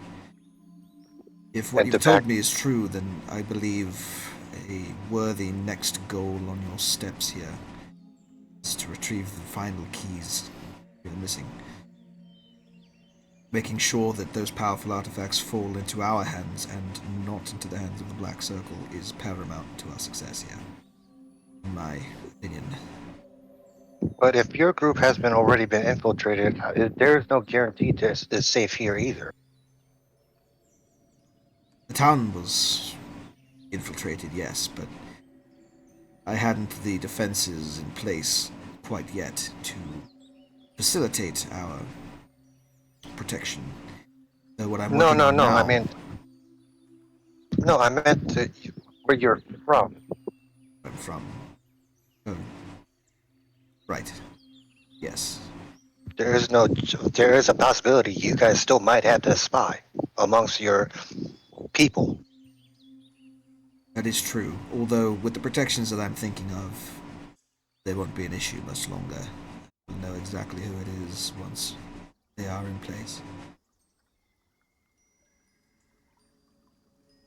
This is something that I must work on alone, though. I am getting closer to it, I just need a bit more research done on the matter. And that requires me to go traveling for a little bit. There's the Sphinx that they may have. That group may have some information we can use. Where do you think I'm going? I've made contact with Razius while you all were away. He and I have commiserated a number of times, though I've never been to the island in person. I think it's time to change that. Make use of the vast libraries he's collected, if you'll allow me.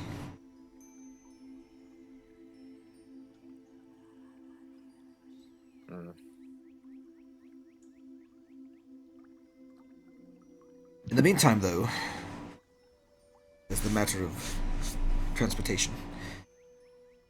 Your commission ship, the one that you purchased almost a year ago now,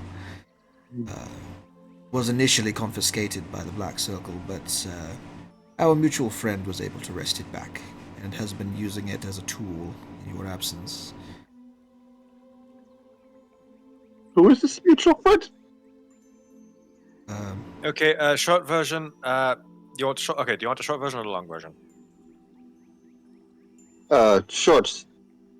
A Sphinx leading an order of paladins that have protected truth and knowledge throughout time and space for gods only know how long. That's Okay. the Eternal Order, yes, but that's not who I was referring to. I was Another more referring mutual to your cleric friend, the Cordelia Halban. Oh, she's alive. She That is. she disappeared. I'd wondered if she'd been captured. She went underground for quite some time. Once she refused the gifts that were offered at the bottom of the Altar of Blood and Shadow so long ago now. She went into hiding almost immediately, knowing that Hadrigan and, by extension, the rest of the Black Circle would be on her tail. The last year, she's gained enough of a foothold to begin operations moving against them. In the background, striking at places where their armor is weak, but it's not been doing much, to be honest. And speaking of striking and moving, you're saying that she's the one with the ship, correct?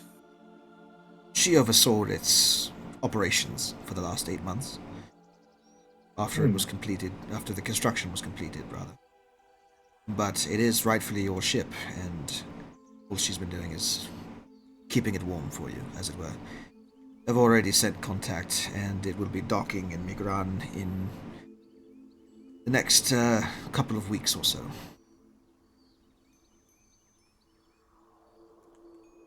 Well, I guess we gotta look at it.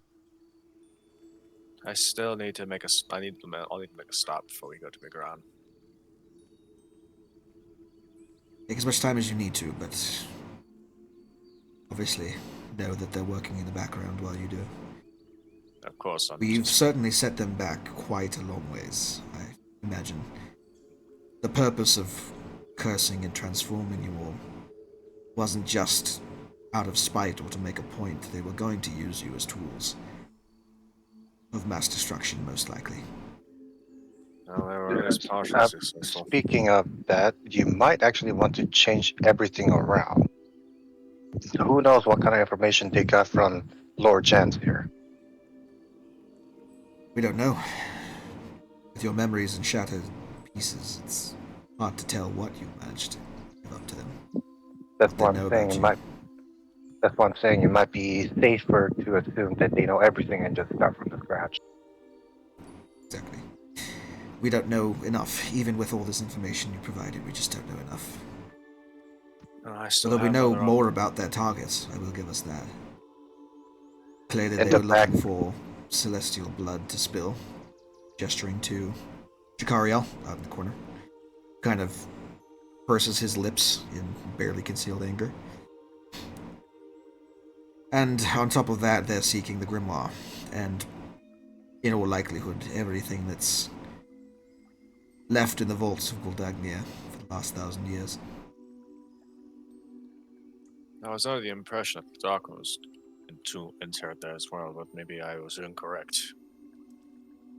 He's been ruling over Avernus for the last 1,000 years or so. Seems like that's where he was this entire time. In the background, sir, Archmage, sir, where are you? Your appointment is here. Oh, God.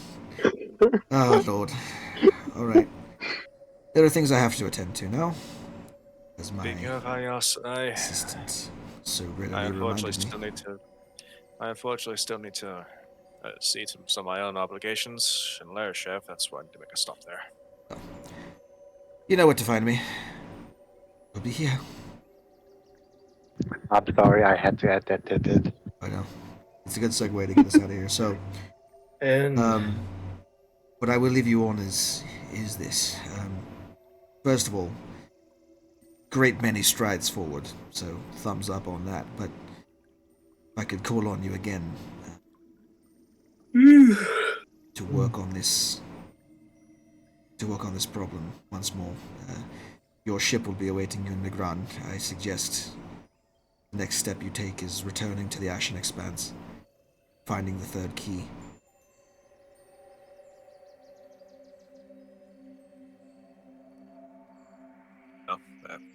Two thumbs up. Tavanta has some time with his. I want to let Tavanta have some time with his family before we have to leave again. So. I mean, you certainly all earned a reprieve after the events of the last few days.